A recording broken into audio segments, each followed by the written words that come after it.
के top 50 questions के बारे में। ये जो क्वेश्चंस होने वाले हैं, जितने भी एग्जाम्स हैं आपके, जैसे SSC, UPSC, NTPC, CDS, NDA, जितने भी एग्जाम्स हैं, जितने भी कॉम्पिटिटिव एग्जामिनेशन हैं, सारे एग्जामिनेशन पॉइंट ऑफ व्यू से बहुत इंपॉर्टेंट है। हम लोग आज जितने भी क्वेश्चंस करेंगे, उनका हम लोग कॉन्सेप्ट यानी उनसे रिलेटेड जितने भी कॉन्सेप्ट्स हैं, हम लोग हर एक कॉन्सेप्ट्स को डील करेंगे, ताकि अगर उससे रिलेटेड यानी उस कॉन्सेप्ट से रिलेटेड अगर पेपर में क्वेश्चंस आते हैं तो आप सॉल्व कर पाओगे। ठीक है, तो चलिए स्टार्ट करते हैं क्वेश्चन नंबर 1 से। ठीक है, तो सबसे पहले क्या है कि आप पढ़ो आप कि क्वेश्चन 1 बोल क्या रहा है।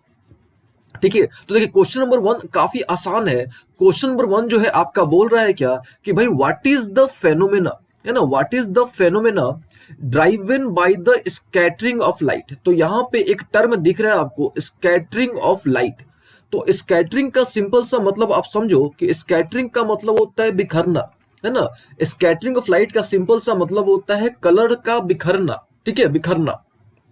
ठीक है, और कलर अगर बिखरेगा तो कैसे बिखरेगा, तो जो एटमॉस्फेयर में जो पार्टिकल्स होते हैं, जो डस्ट पार्टिकल्स होते हैं, है ना, तो जो डस्ट पार्टिकल्स के थ्रू लाइट का जो बिखरना होता है, ठीक है, आप ऐसे भी बोल सकते हो कि जो डिफ्यूज रिफ्लेक्शन होता है ना, डस्ट पार्टिकल के द्वारा, ठीक है, कलर का जो डिफ्यूज रिफ्लेक्शन होता है, उससे डिफ्यूज रिफ्लेक्शन को हम लोग बोलते हैं स्कैटरिंग ऑफ लाइट। ठीक है, यानी सिंपल, आप सिंपल तरीके से अगर आप समझो उसको, तो स्कैटरिंग ऑफ लाइट यानी बिखरना। All okay. तो हमको क्या करना है, वैसे फेनोमेना का नाम बताना है। ठीक है, right the name of phenomena driven by the scattering of light, यानी वो जो फेनोमेना है वो स्कैटरिंग ऑफ लाइट से ही होगा।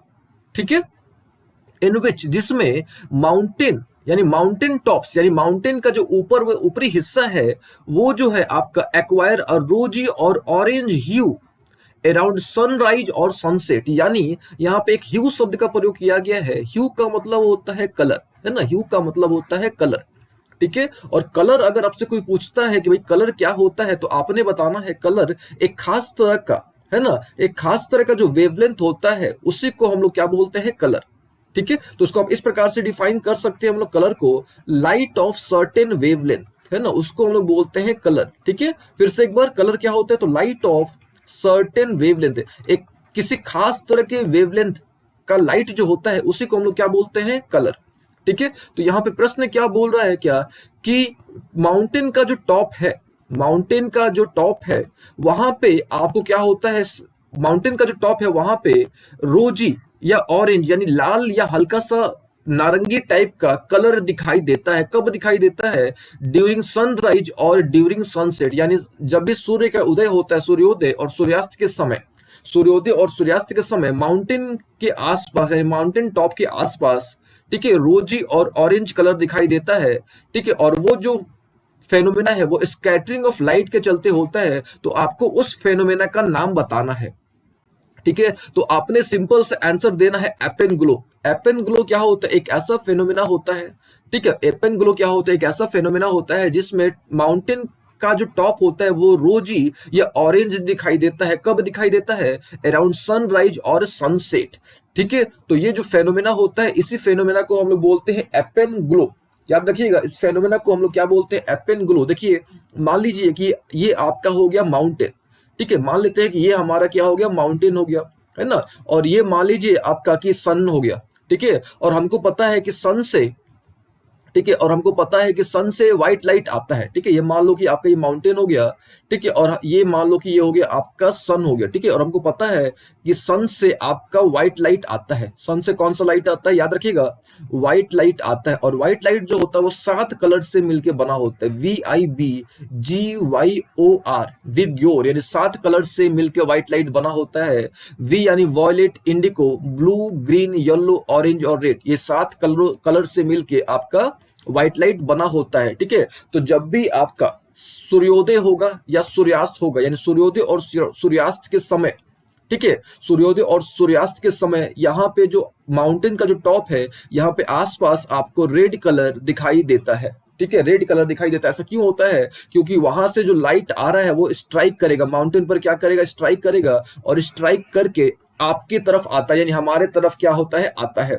ठीक है, तो यहाँ पे सिंपल सा हो रहा है क्या, यहाँ पे रिफ्लेक्शन हो रहा है। है ना, यहाँ पे क्या हो रहा है, आपका रिफ्लेक्शन हो रहा है। और हमको पता है कि जो रेड कलर का जो वेवलेंथ होता है, ठीक है, ये क्या होता है, डबल होता है ब्लू से, ठीक है, क्योंकि इसका वेवलेंथ ज्यादा होता है। रेड कलर का जो वेवलेंथ होता है वो काफी ज्यादा होता है, इसलिए हमको जो है रेड कलर दिखाई देता है, या रेड या हल्का ऑरेंज आप बोल सकते हो कि दिखाई देता है।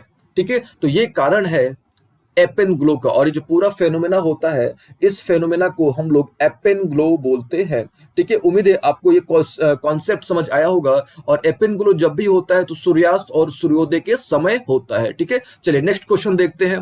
नेक्स्ट क्वेश्चन क्या बोल रहा है कि भाई what will be the size of image, image का साइज क्या होगा, formed by the concave mirror when an object placed between pole and focus. ठीक है, यानी कनकेव मिरर हमारे पास है, और उस कनकेव मिरर में अगर ऑब्जेक्ट को पोल और फोकस के बीच में प्लेस किया जाए तो इमेज का साइज क्या होगा। तो सबसे पहले हमको समझना होगा कि भाई कनकेव मिरर क्या होता है। ठीक है, तो ये देखिए, हमको पता है कि भाई ये स्फेरिकल मिरर, मान लेते हैं कि स्फेरिकल मिरर हो गया, है ना, ये जो हो गया हमारा स्फेरिकल मिरर हो गया। और लोग के यहाँ तक अच्छा, स्फेरिकल मिरर को हम लोग क्या करते हैं, दो पार्ट्स में डिवाइड कर लेते हैं। तो ये जो होता है पोर्शन आपका, ये जो मिरर बन गया, इसको बोलते हैं हम लोग कनकेव मिरर, है ना। ये जो मिरर होता है इसको हम लोग क्या बोलते हैं, कनकेव मिरर। ठीक है, और ये जो मिरर होता है इसको हम लोग बोलते हैं कन्वेक्स मिरर। ठीक है, देखिए आसान सा तरीका क्या होता है पहचानने का, कनकेव और कन्वेक्स पहचानने का सबसे आसान तरीका होता है। ठीक है, ये देखिए, ये सेंटर होगा ना, स्फेरिकल मिरर है तो ऑब्वियस है कि भाई ये क्या होगा, आपका सेंटर होगा। ठीक है, ये हो गया, हमने कौन सा मिरर ड्रॉ कर दिया, ये स्फेरिकल मिरर हमने ड्रॉ कर दिया। और लोग यहाँ तक ना, ये स्फेरिकल मिरर हो गया। ठीक है, और ये कनकेव मिरर हो गया। तो देखिए कैसे पहचानेंगे कौन सा कनकेव है और कौन सा कन्वेक्स है। देखिए पहले, सबसे पहले कनकेव मिरर क्या होता है वो थोड़ा हम समझ लेते हैं। ठीक है, देखिए कनकेव मिरर क्या होता है, किसका पार्ट है, तो concave mirror is a part of spherical mirror. सबसे सिंपल सा बात है, concave mirror is a part of spherical mirror, एक स्फेरिकल मिरर का क्या है, पार्ट है। ठीक है, तो इसका अगर सेंटर ये होगा तो इसका भी सेंटर ये होगा।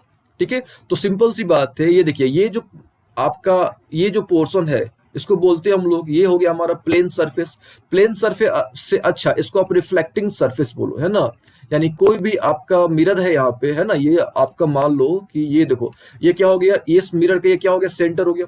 तो ये वाला जो पोर्शन, इस साइड का जो पोर्शन है, इसको हम लोग बोलते हैं रिफ्लेक्टिंग सरफेस। ठीक है, इसको हम लोग क्या बोलेंगे, रिफ्लेक्टिंग सरफेस। और लोग के अच्छा, ये वाला जो सरफेस होता है इसको हम लोग बोलते हैं पॉलिश्ड सरफेस। याद रखिएगा, ये वाला जो सरफेस होता है इसको हम लोग क्या बोलते हैं, पॉलिश्ड सरफेस। तो सबसे आसान तरीका है समझने का कनकेव और कन्वेक्स। ठीक है, क्या है कि अगर आपका सेंटर ऑफ कर्वेचर, यानी सेंटर जो है, या ऐसे समझो कि अगर रिफ्लेक्टिंग सरफेस जो, अगर वो सेंटर की तरफ है, रिफ्लेक्टिंग सरफेस जो है अगर वो सेंटर की तरफ है तो उस मिरर को बोलेंगे कनकेव मिरर। उस मिरर को क्या बोलेंगे, कनकेव मिरर। जबकि इसका अगर उल्टा कर दिया जाए, है ना, उसका उल्टा कैसे हम लोग करेंगे कि अगर पॉलिश सरफेस होगा किधर, सेंटर की तरफ, यानी सेंटर ऑफ कर्वेचर की तरफ, तो उसको बोलेंगे कन्वेक्स मिरर। अगर रिफ्लेक्टिंग सरफेस होगा किधर किधर की तरफ, तो सेंटर ऑफ कर्वेचर की तरफ, तो उसको हम लोग क्या बोलेंगे, कनकेव मिरर। ठीक है, उम्मीद है आपको कनकेव मिरर और कन्वेक्स मिरर समझ आ गया होगा। फिर से एक बार, अगर आपका पॉलिश सरफेस होगा, ठीक है, पॉलिश सरफेस होगा किधर, सेंटर की तरफ, अगर पॉलिश सरफेस होगा तो कनकेव मिरर, अगर नहीं होगा तो कॉन्वेक्स मिरर। सिंपल सा है। ठीक है, चलिए ये तो हमने समझ लिया, आपको समझा दिया कि भाई कॉनकेव मिरर क्या होता है और कॉन्वेक्स मिरर क्या होता है। ठीक है, अच्छा, अब यहाँ पे दो तीन शब्द और है, उसको भी हम लोग थोड़ा डिस्कस कर लेते हैं। यहाँ पे एक शब्द है पोल आपका, और यहाँ पे है फोकस। ठीक है, तो ये देखिए, यहाँ पे हमने क्या कर लिया, मिरर ड्रॉ कर लिया। ठीक है, देखिए ये मिरर को पॉलिश किया जाता है, ये हमने यहाँ पे पॉलिश कर दिया। ठीक है, मिरर को पॉलिश क्यों किया जाता है ये भी समझ लीजिए कि अगर हम लोग मिरर को मान लो कि अगर ये मान लो ग्लास है, अगर इसको हम लोग पॉलिश नहीं करेंगे तो लाइट आपका आर पार कर जाएगा, यानी यहाँ पे रिफ्लेक्शन नहीं हो पाएगा, है ना, यहाँ पे रिफ्लेक्शन आपका नहीं हो पाएगा।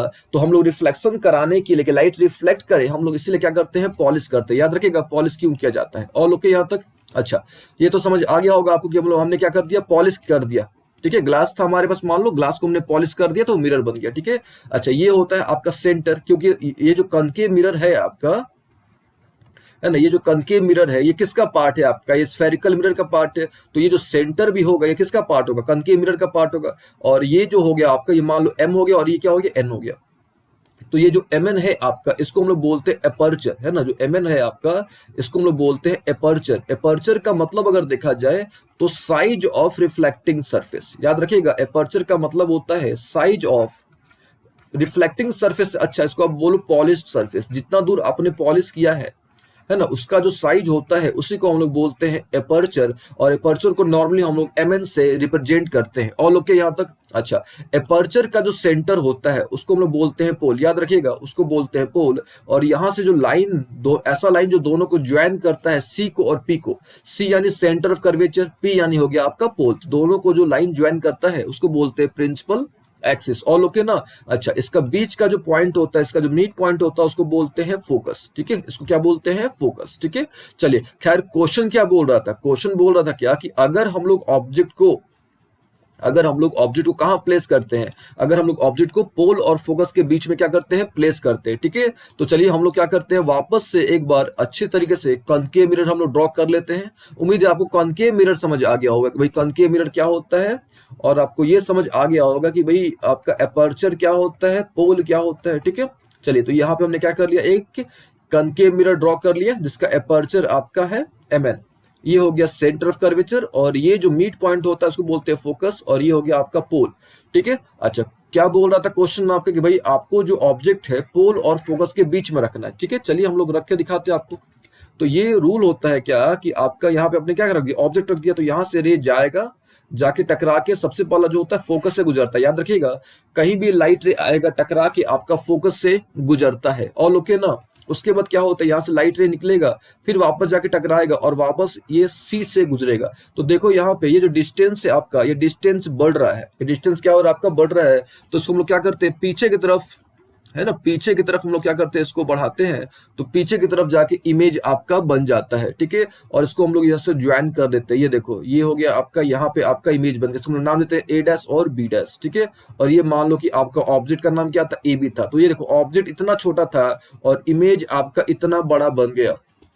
अब सोचो आपकी इमेज बड़ा बना है कि छोटा बना है, तो क्लियर कट इमेज जो है बड़ा बना है, ठीक है। तो याद रखिएगा कि जब भी पोल और फोकस के बीच में, जब भी आपका पोल और फोकस के बीच में ऑब्जेक्ट होगा तो इमेज हमेशा बड़ा बनेगा, ठीक है। अभी देखिए, अब इससे पर बेस्ट और क्वेश्चन पूछे जा सकते थे, जैसे पूछ देगा आपसे कि किस तरह का इमेज बना, यानी रियल की वर्चुअल, तो आपको बताना है कि वही वर्चुअल इमेज बना, है ना, ये जो है आपका वर्चुअल इमेज बना। यानी अगर आप ये जो पॉलिश सरफेस है, पॉलिश सरफेस की तरफ जो भी इमेज बनता है वो वर्चुअल होता है। वर्चुअल और इरेक्ट इमेज बना, इरेक्ट इमेज का मतलब क्या हुआ कि जो आपका ये प्रिंसिपल एक्सिस है इसके ऊपर जो भी इमेज बनता है उसको बोलते हैं इरेक्ट, यानी सीधा है। आप ऐसे समझो कि ये जो इमेज है आपका वो क्या है, सीधा है, यानी वर्चुअल इरेक्ट, वर्चुअल भी है, इरेक्ट भी है, और साथ साथ ये इमेज जो है बड़ा भी इमेज बना है, ठीक है। तो याद रखिएगा इस बात को कि जब भी पी और एफ के बीच में ऑब्जेक्ट रखेंगे हम लोग तो हमेशा कौन सा इमेज बनेगा, वर्चुअल इमेज बनेगा। और यही एक ऐसा केस है, यानी पूरे कॉनकेव मिरर में यही एक ऐसा केस है जहां पे वर्चुअल इमेज बनता है। बाकी जितने भी केसेज हैं, ठीक है, बाकी जितने भी केसेज है सारे में रियल इमेज बनेगा, अर्थात कि आपका जो इमेज है इस साइड बनेगा, है ना, इधर बनेगा। यानी ये जो आपका सरफेस है, यानी जो आपका जो पॉलिश सरफेस नहीं है, इधर हमेशा आपका इमेज बनेगा। पॉलिश सरफेस तरफ अगर बन गया, ठीक है, अगर पॉलिश सरफेस की तरफ अगर बन गया तो समझ लो कि वर्चुअल। अगर रिफ्लेक्टिंग सरफेस यानी नॉन पॉलिश सरफेस, यानी ये वाला जो सरफेस है इसको हम लोग क्या बोलेंगे, रिफ्लेक्टिंग सरफेस है, नॉन पॉलिश सरफेस, ठीक है। चलिए उम्मीद है आपको क्वेश्चन नंबर 2 समझ आ गया होगा। नेक्स्ट क्वेश्चन देखा जाए, यानी क्वेश्चन नंबर 3, ठीक है। क्वेश्चन नंबर 3 क्या, थोड़ा डिस्कस किया जाए पहले। The lens type commonly used for correcting presbyopia.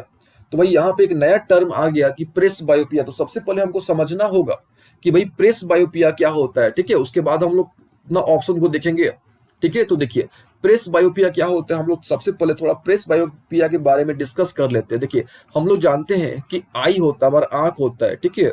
तो आंख में बहुत सारे डिफेक्ट्स होते हैं, आई में बहुत सारे डिफेक्ट्स होते हैं या हो जाते हैं, डिफेक्ट्स यानी जिसको हम लोग आई डिफेक्ट्स के नाम से जानते हैं, ठीक है। जिसको हम लोग क्या करते हैं, आई डिफेक्ट के नाम से जानते हैं। मेनली जो डिफेक्ट्स होता है मायोपिया होता है, ठीक है, मायोपिया होता है। फिर होता है आपका हाइपरमेट्रोपिया, याद रखिएगा मायोपिया हाइपरमेट्रोपिया होता है, ठीक है। फिर होता है आपका कैटरेक्ट, ठीक है, जिसको हम मोतियाबिंद भी बोलते हैं, कैटरेक्ट होता है, ठीक है। एस्टिगेटिज्म होता है, मतलब बहुत सारे डिफेक्ट्स होते हैं। लेकिन हम लोग को जो क्वेश्चन पूछा गया है वो प्रेस बायोपिया से पूछा गया है, तो हम लोग केवल क्या करेंगे, प्रेस बायोपिया को ही एक्सप्लेन करेंगे। ठीक है, चलिए क्वेश्चन क्या बोल रहे हैं कि भाई प्रेसबायोपिया में कौन सा लेंस का यूज किया जाता है, ये प्रश्न आपसे पूछा गया है। ठीक है, तो सबसे पहले हमको समझना होगा कि भाई प्रेसबायोपिया क्या होता है। ये तो आपने समझ लिया कि भाई आई डिफेक्ट्स होते हैं और इतने तरह के आई डिफेक्ट्स होते हैं।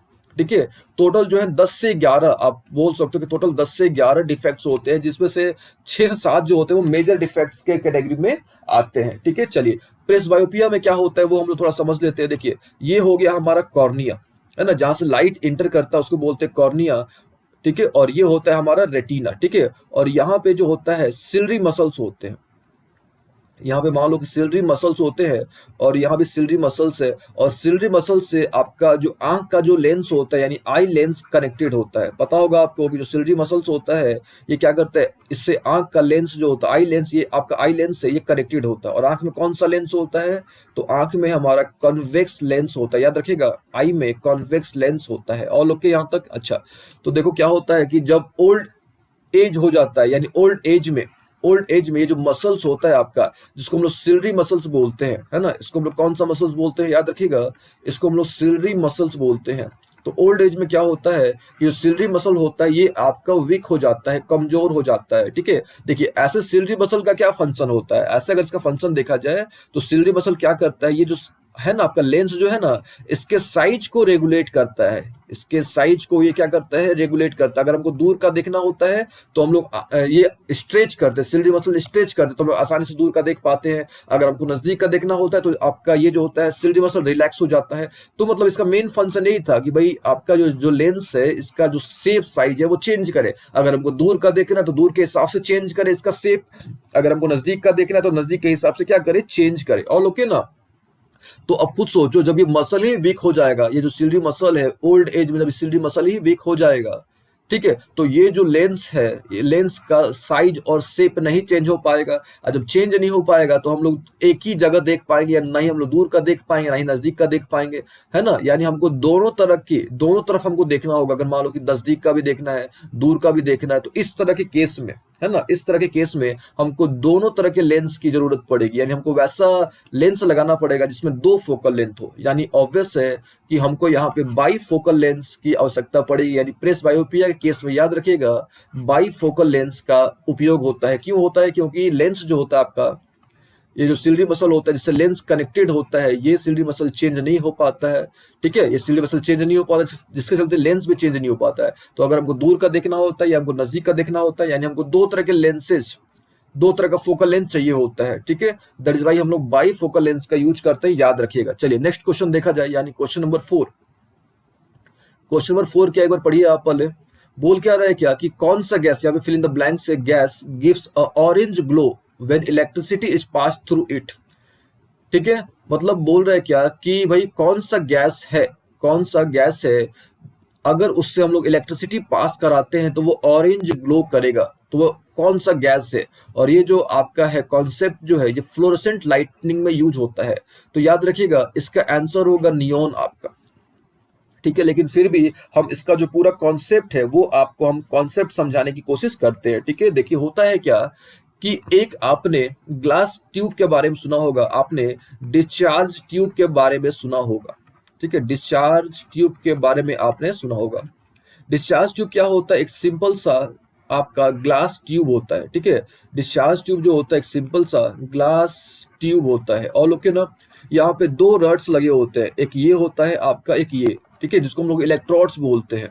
ठीक है, अच्छा, इन दोनों इलेक्ट्रोड्स को आपका बैटरी से कनेक्ट किया होता है। दोनों इलेक्ट्रोड जो होते हैं बैटरी से कनेक्ट होते हैं, और यहाँ पे एक वैक्यूम पंप लगाया रहता है। ठीक है, ये जो वैक्यूम पंप है, ठीक है, इसका मेन पर्पज है कि भाई अंदर का जो प्रेशर है उसको कम करना। ठीक है, प्रेशर को कंट्रोल करना, ये होता है वैक्यूम पंप, या इसको आप वैक्यूम ट्यूब भी बोल सकते हो। ठीक है, तो होता है क्या कि नॉर्मली गैसेज से इलेक्ट्रिसिटी पास नहीं करता है, नॉर्मली गैसेज से इलेक्ट्रिसिटी पास नहीं करता है। लेकिन जैसे ही प्रेशर को कम किया जाता है, ये वैक्यूम पंप के थ्रू प्रेशर को क्या किया जाता है, कम किया जाता है। ठीक है, और जो वोल्टेज होता है उसको बढ़ाया जाता है। ठीक है, वोल्टेज को बढ़ाया जाता है तब। ठीक है, तब क्या होता है यहाँ पे, यहाँ से आपका कुछ रेज निकलते हैं, और यहाँ पे जाके इसके वॉल पर, जो ग्लास का जो वॉल है, ये जो ग्लास ट्यूब का जो वॉल है, इस पर स्ट्राइक करते हैं और ट्यूब आपका ग्लो करना स्टार्ट कर देता है और ऑरेंज ग्लो स्टार्ट कर देता है।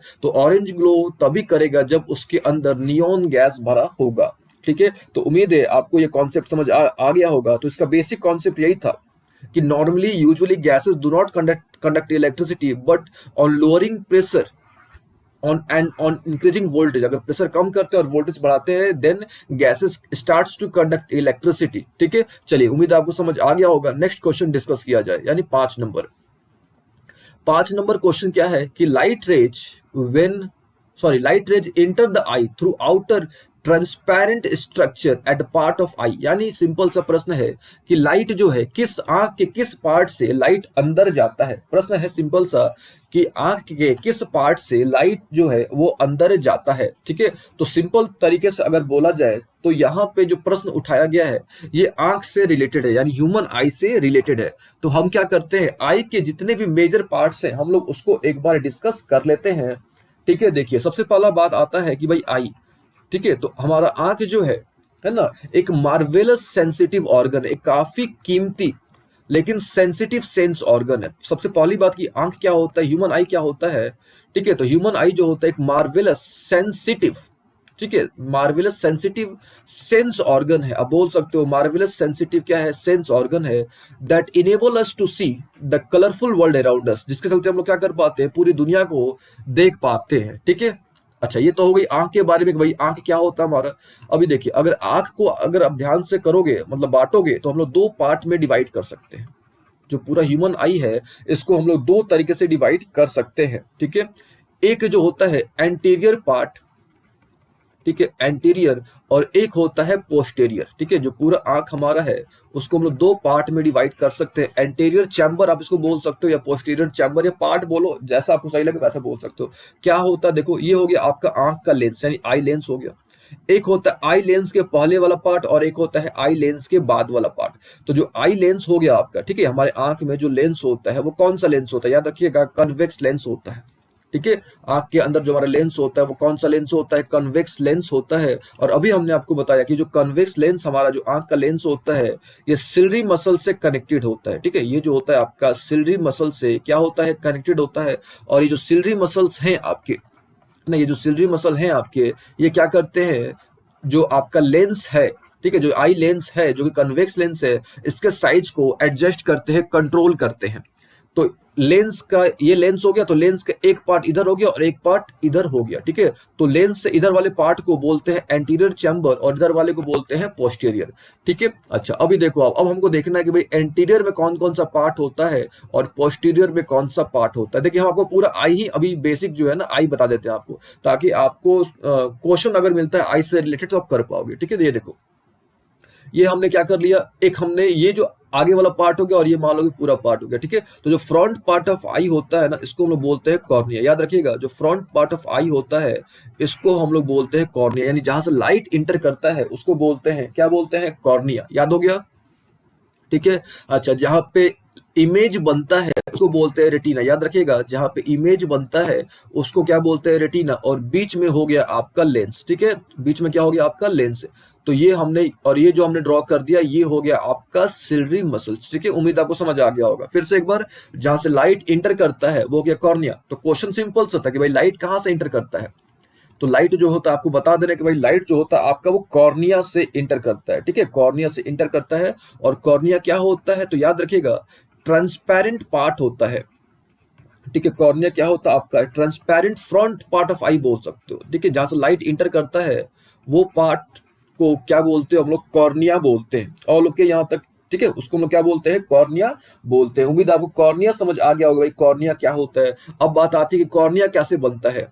तो देखो कॉर्निया जो होता है आपका, अगर आप ऐसे करोगे इसको पूरा, अगर आंख ड्रॉ करोगे, थोड़ा सा राइटिंग डायग्राम थोड़ा गंदा लग रहा होगा आपको। ठीक है, तो कॉर्निया जो होता है ये स्क्लेरोटिक होता है। याद रखिएगा, इसको हम लोग बोलते हैं स्क्लेरोटिक। तो कॉर्निया जो होता है स्क्लेरोटिक का एक्सटेंडेड पार्ट होता है। याद रखिएगा, जो आपका कॉर्निया होता है ये स्क्लेरोटिक का एक्सटेंडेड पार्ट होता है, यानी ठीक है, एक्सटेंडेड क्या होता है, पार्ट होता है। याद रखिएगा, उसको बोलते हैं कॉर्निया। तो कॉर्निया से क्या होता है, लाइट आपका अंदर इंटर करता है। याद रखिएगा, कॉर्निया से लाइट आपका अंदर एंटर करता है। ऑल ओके यहां तक, ठीक है। अभी देखो उसके बाद यानी कॉर्निया के ठीक पीछे क्या होता है, ठीक है। कॉर्निया के ठीक पीछे, ठीक है, कॉर्निया के ठीक पीछे एक आपका सर्कुलर डायफ्राम होता है, ठीक है। ये जो होता है कॉर्निया के ठीक पीछे एक सर्कुलर डायाफ्राम होता है, और ये जो सर्कुलर डायफ्राम होता है इसको हम लोग बोलते हैं आइरिस। याद रखिएगा, कॉर्निया के ठीक पीछे आइरिस होता है, ठीक है। कॉर्निया के ठीक पीछे क्या होता है, आइरिस होता है, और आइरिस में एक छोटा सा होल होता है, ठीक है। इसको हम लोग बोलते हैं पुपिल, ठीक है। इसको हम लोग क्या बोलते हैं, पुपिल, ठीक है। अच्छा, हम एक काम करते हैं, जैसे जैसे टॉपिक क्वेश्चंस आएंगे उस समय हम लोग एक्सप्लेन कर देंगे, ठीक है। फिलहाल क्वेश्चन आपको याद रख लेना है कि भाई जहां से लाइट इंटर करता है उसको बोलते हैं क्या जी,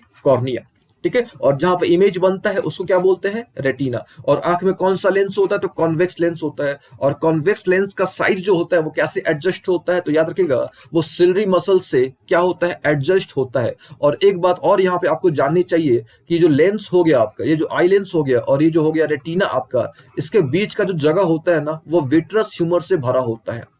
इसके बीच का जो जगह होता है वो विट्रस ह्यूमर से भरा होता है, और इसके बीच का जो जगह होता है वो एक्वस ह्यूमर से भरा होता है, ठीक है।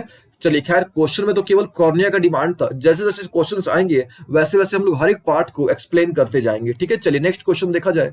ये तो क्वेश्चन नंबर 5 था। नेक्स्ट क्वेश्चन नंबर 6 देखा जाए। 6 क्या है, बोल रहा है यहाँ पे क्या कि the amount of light entering into the I can be control and regulated by, यानी बोल क्या रहा है कि अंदर लाइट जो आंख में जाता है, ठीक है, कितना आंख में लाइट अंदर जाना चाहिए या नहीं जाना चाहिए वो कौन डिसाइड करता है, कौन रेगुलेट करता है। देखिए कॉर्निया तो होगा नहीं क्योंकि कॉर्निया से लाइट इंटर करता है, अभी हमने आपको बता दिया। रेटिना भी होगा नहीं क्योंकि रेटिना क्यों नहीं होगा, क्योंकि रेटिना पर ही तो इमेज बनता है, वो भी हमने आपको बता दिया। अब बात आती है कि यहाँ पे हमने क्या कर लिया, एक कॉर्निया ड्रॉ कर लिया, और यहाँ पे हमने क्या कर लिया, एक रेटिना ड्रॉ कर लिया, ठीक है। उम्मीद आपको यहाँ तक सारी बातें मेरी समझ आ रही होगी, ठीक है। और ये हमने यहाँ पे क्या ड्रॉ कर लिया, एक हमने यहाँ पे रेटिना ड्रॉ कर लिया। ऑल ओके, ये देखिए बीच में हो गया आपका लेंस, ठीक है। बीच में जो हो गया क्या हो गया, आपका लेंस हो गया। ऑल ओके ना।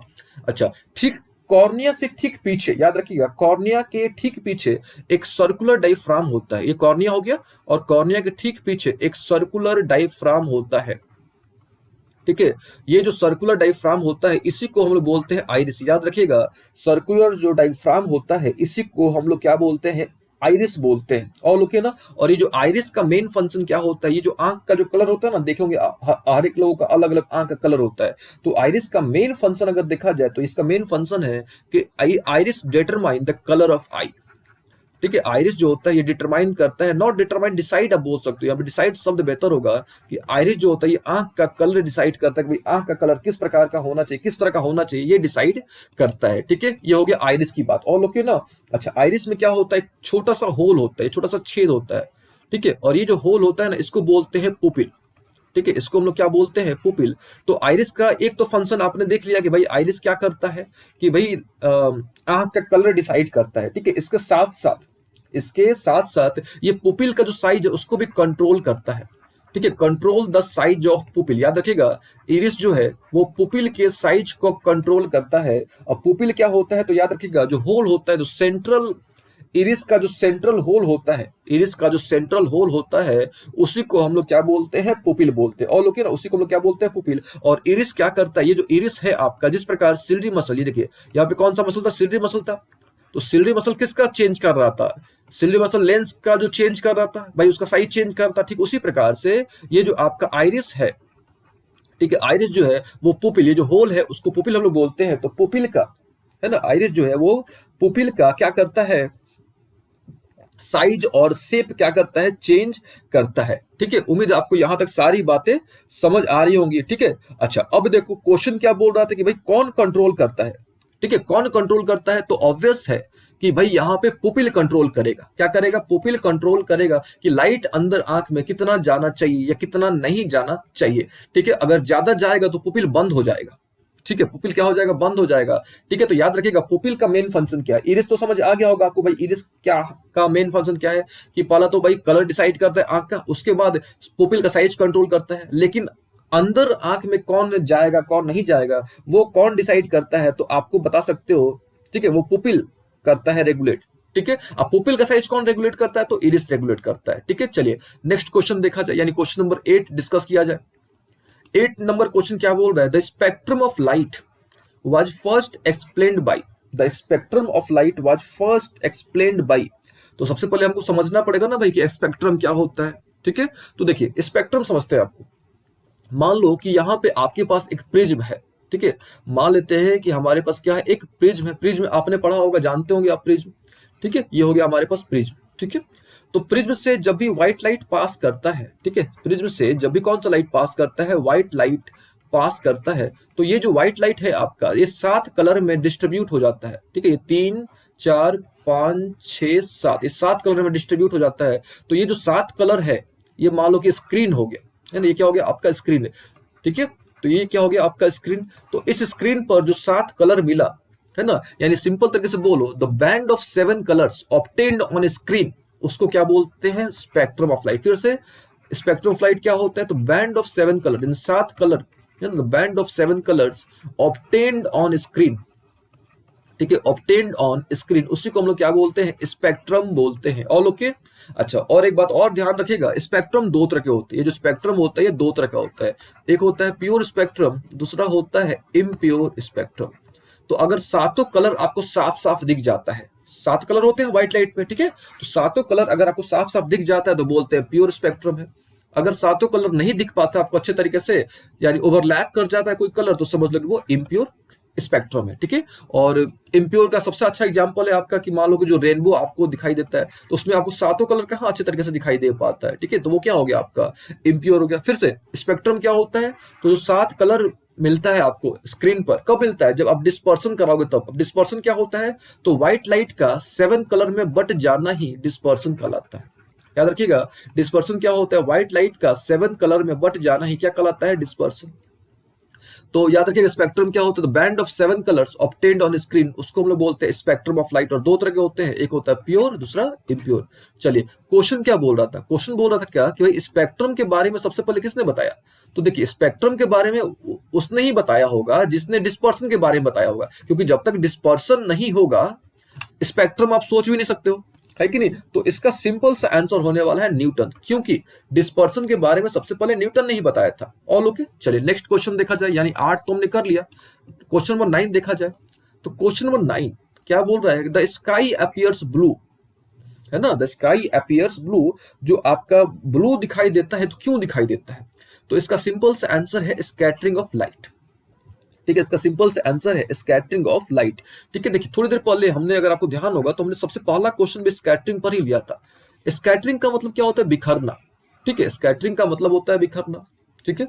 तो आपका जो स्काई है वो ब्लू कलर का दिखाई देता है, क्यों, ठीक है। ये तो हमने समझा दिया कि ब्लू कलर का दिखाई देता है और स्कैटरिंग ऑफ लाइट के चलते होता है, लेकिन क्यों, एक प्रश्न आता है क्यों। तो एक बात याद रखिएगा, स्कैटरिंग को समझाने के लिए, ठीक है, स्कैटरिंग को समझाने के लिए एक साइंटिस्ट थे, एक फिजिस्ट थे, जिनका नाम था लॉर्ड रेलिक, है ना, लॉर्ड रेलिक। उन्होंने एक लॉ दिया था जिसको हम लोग रेलिक लॉ के नाम से जानते हैं। स्कैटरिंग को समझाने के लिए रेलिक ने, यानी लॉर्ड रेलिक ने एक लॉ दिया था जिसको हम लोग लॉर्ड रेलिक लॉ के नाम से जानते हैं। अब ये लॉ क्या बोलता है, ये लॉ बोलता है क्या कि अमाउंट ऑफ स्कैटरिंग, यहाँ पे हम लिख रहे हैं शॉर्ट में AOS, यानी amount of scattering is inversely proportional to 1 by lambda to the power 4, यानी 1 by wavelength to the power 4, ये लॉ बोलता है, ठीक है, जिसको हम लोग क्या बोलते हैं, रेलिक लॉ।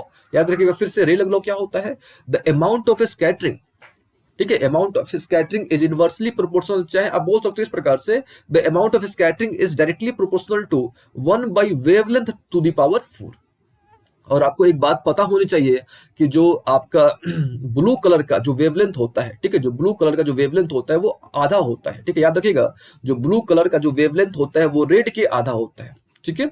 तो जब आधा होता है, ठीक है, यहाँ पे आपको हम करके दिखा देते हैं कि याद भी रखिएगा आपकी, जो ब्लू कलर का जो वेवलेंथ होता है, यानी ब्लू का जो वेवलेंथ होता है रेड के वेवलेंथ के आधा होता है, ठीक है, आधा होता है। तो जब अमाउंट ऑफ स्कैटरिंग आप निकालोगे तो क्या होगा, 1 by lambda to the power 4 होता है। लैम्डा यहाँ पे वेवलेंथ है, और लैम्डा कितना है आपका, रेड से ब्लू का जो वेवलेंथ होता है, याद रखिएगा ब्लू का जो क्या होता है वेवलेंथ होता है वो रेड से आधा होता है, ठीक है। तो यहाँ पे क्या हो गया, 1 बाई 2 टू द पावर 4 हो गया। जब इसको आप सॉल्व करोगे तो कितना हो गया, 16, यानी जो ब्लू है आपका वो 16 गुना अधिक स्कैटर करता है रेड की तुलना में। याद रखिएगा, जो ब्लू होता है, यानी ब्लू कलर जो होता है वो 16 times scatter more than 16 times scatter more than किसके तुलना में, रेड की तुलना में, ठीक है, रेड तो स्कैटर ही नहीं करता है, ठीक है, ये तो हमने आपको बताया भी था पहले भी। चलिए, उम्मीद है आपको ये समझ आ गया होगा, ठीक है। चलिए नेक्स्ट क्वेश्चन देखा जाए, यानी क्वेश्चन नंबर 9, इसका आंसर क्या होगा आपका, स्कैटरिंग ऑफ लाइट, याद रखिएगा। चलिए नेक्स्ट क्वेश्चन देखा जाए कि भाई 10 नंबर क्वेश्चन क्या बोल रहा है। 10 नंबर है क्या कि भाई the reflecting surface of spherical mirror is curved inward, यानी अगर रिफ्लेक्टिंग सरफेस अंदर की तरफ है, क्वेश्चन बोल रहा है क्या कि अगर रिफ्लेक्टिंग सरफेस जो है, तो पहले डायग्राम ड्रॉ कर लेते हैं, और इसको हमने समझा भी रखा है आपको। अगर रिफ्लेक्टिंग सरफेस अंदर की तरफ है तो हमने आपको बता रखा है, यानी अंदर ये रिफ्लेक्टिंग सरफेस अंदर की तरफ है, यानी पॉली सरफेस बाहर की तरफ है, तो हमने आपको फर्स्ट क्वेश्चन में आपको समझाया था, आई थिंक सेकंड में समझाया था आपको, कि अगर reflecting surface centre of curvature की तरफ है तो समझ लो कि वो क्या है, कनकेव मिरर है। अगर यहाँ पे रिफ्लेक्टिंग सरफेस ना दे के अगर पॉलिश सरफेस देता तो आपको कॉन्वेक्स मिरर बताना होता है, ठीक है। चलिए उम्मीद आपको समझ आ रहा होगा सारी चीजें। 10 11 नंबर देखा जाए, सॉरी 11 नंबर नहीं, हमने 6 नंबर स्किप कर दिया था, 6 नंबर थोड़ा देख लिया जाए। देखिए 6 नंबर क्या है कि रजत हैज हाइपरमेट्रोपिया, ठीक है, रजत जो है उसको हाइपरमेट्रोपिया हुआ है, तो what type of lens will the ophthalmologist, ophthalmologist क्या होता है, जो आंख का जो डॉक्टर होते हैं ना, ठीक है, जो आंख के जो डॉक्टर होते हैं उसको बोलते हैं ऑप्थोमेलोजिस्ट, ठीक है। तो ऑप्थोमेलोजिस्ट कौन सा उसको लेंस रिकमेंड करेगा, ठीक है, ऑप्थोमेलोजिस्ट जो है, फिर से एक बार, रजत जो है उसको हाइपरमेट्रोपिया हुआ है, ठीक है, तो ऑप्थोमेलोजिस्ट जो है उसको कौन सा लेंस क्या करेगा, रिकमेंड करेगा। तो भाई सबसे पहले हमको समझना होगा हाइपरमेट्रोपिया के बारे में, है ना, उसके बाद ही हम लोग समझ पाएंगे कि भाई कौन सा लेंस नहीं है कि नहीं। चलिए, तो सबसे पहले हाइपरमेट्रोपिया से भी पहले आपको हम समझाते हैं थोड़ा मायोपिया के बारे में, ठीक है। मायोपिया, देखिए मायोपिया में क्या होता है, देखिए अभी हमने आपको बताया कि जो इमेज होना चाहिए वो रेटिना पर बनना चाहिए, है कि नहीं, इमेज जो होना चाहिए वो आपका कहाँ बनना चाहिए, रेटिना पर बनना चाहिए। तो मान लो कि ये रेटिना हो गया आपका, ठीक है, ये क्या हो गया, रेटिना। तो अगर मान लो कि इमेज पहले ही बन गया, है ना, इमेज जो है आपका पहले ही बन गया, ठीक है, ये लेंस मान लो बीच में लेंस हो गया ना आपका, कौन सा लेंस है, कन्वेक्स लेंस है। अच्छा, एक बात और आपको जाननी बहुत जरूरी है, वो क्या है कि भाई जो कन्वेक्स लेंस होता है वो कन्वर्जिंग लेंस होता है, याद रखिएगा। कन्वेक्स लेंस जो होता है वो कन्वर्जिंग लेंस होता है, यानी लाइट को वो कन्वर्ज करता है, जबकि जो कनकेव लेंस होता है, ठीक है, जबकि जो कनकेव लेंस होता है वो डाइवर्जिंग लेंस होता है, याद रखिएगा इस कॉन्सेप्ट। फिर से, कन्वेक्स लेंस क्या होता है, कन्वर्जिंग लेंस होता है, वो लाइट को कन्वर्ज करेगा, लाके भाई एक जगह उसको क्या करेगा, लाके एक जगह उसको कन्वर्ज करेगा, ठीक है। जबकि कनकेव क्या करता है, बिखेरता है लाइट को, डाइवर्ज करता है, ठीक है, ये कॉन्सेप्ट याद रखिएगा, ठीक है। चलिए फिर से एक बार मायोपिया आपको समझाते हैं कि भाई मायोपिया में क्या होता है, कि हमने पता है ऑलरेडी कि जो रेटिना पर ही इमेज बनता है, इमेज जो होता है वो कहाँ पे बनता है, जो हेल्दी आई है उसका इमेज कहाँ पे बनेगा, रेटिना पर। तो और ये मान लो कि बीच में हो गया लेंस आपका, और यहाँ पे मान लो कि कॉर्निया हो गया, लाइट यहाँ से इंटर किया, तो इमेज जो है कहाँ बनना चाहिए, कॉर्निया पर बनना चाहिए।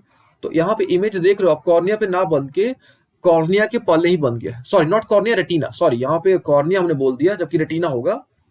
ये वाला पोर्शन क्या होता है, रेटिना होता है ना, ये जो पोर्शन होता है उसको हम क्या बोलते हैं, रेटिना, और ये होता है कॉर्निया, यानी फ्रंट पार्ट ऑफ आई, जहां से लाइट इंटर करता है उसको बोलते हैं कॉर्निया, और ये क्या हो गया आपका लेंस, ठीक है। तो देखो ये हो गया आपका, तो यहाँ पे आपका क्या बन गया, रेटिना के ठीक पहले बन गया। तो रेटिना के ठीक पहले अगर इमेज बन जाता है, यानी आपको नजदीक का दिखाई दे रहा है, दूर का दिखाई आपको नहीं दे रहा है ना। अगर रेटिना के पहले बन गया, यानी आपको क्या हो रहा है कि आपको जो है नजदीक का दिखाई दे रहा है, लेकिन आपको दूर का दिखाई नहीं दे रहा है, ठीक है। क्यों, क्योंकि भाई यहीं तक आपको दिखाई दे रहा है, बाकी दूर का तो आपको दिखाई नहीं दे रहा है। यानी ये जो डिफेक्ट होता है इसको बोलते हैं मायोपिया, इस डिफेक्ट को हम लोग क्या बोलते हैं, मायोपिया, ठीक है। अब देखो मायोपिया क्यों हो रहा है, ठीक है, तो ये कौन सा लेंस है, ये जो लेंस है ये होता है हमारा कॉन्वेक्स लेंस। कौन सा लेंस है, कॉन्वेक्स लेंस। और कॉन्वेक्स लेंस हमने आपको बताया कि भाई कॉन्वेक्स लेंस जो है ये कन्वर्जिंग लेंस होता है, लाइट को कन्वर्ज कर देता है, ठीक है। तो प्रश्न भी पूछा जा सकता है कि भाई मायोपिया का कारण क्या है, तो इसका सिंपल सा कारण है कि इसका जो कन्वर्जिंग पावर है, जो कॉन्वेक्स लेंस है, जो हमारे आंख का जो लेंस है, हो सकता है कि इसका कन्वर्जिंग पावर बढ़ गया होगा, ठीक है, तभी ना पहले ही मिला दे रहा है भाई, ये है कि नहीं, कन्वर्जिंग पावर इसका बढ़ गया होगा।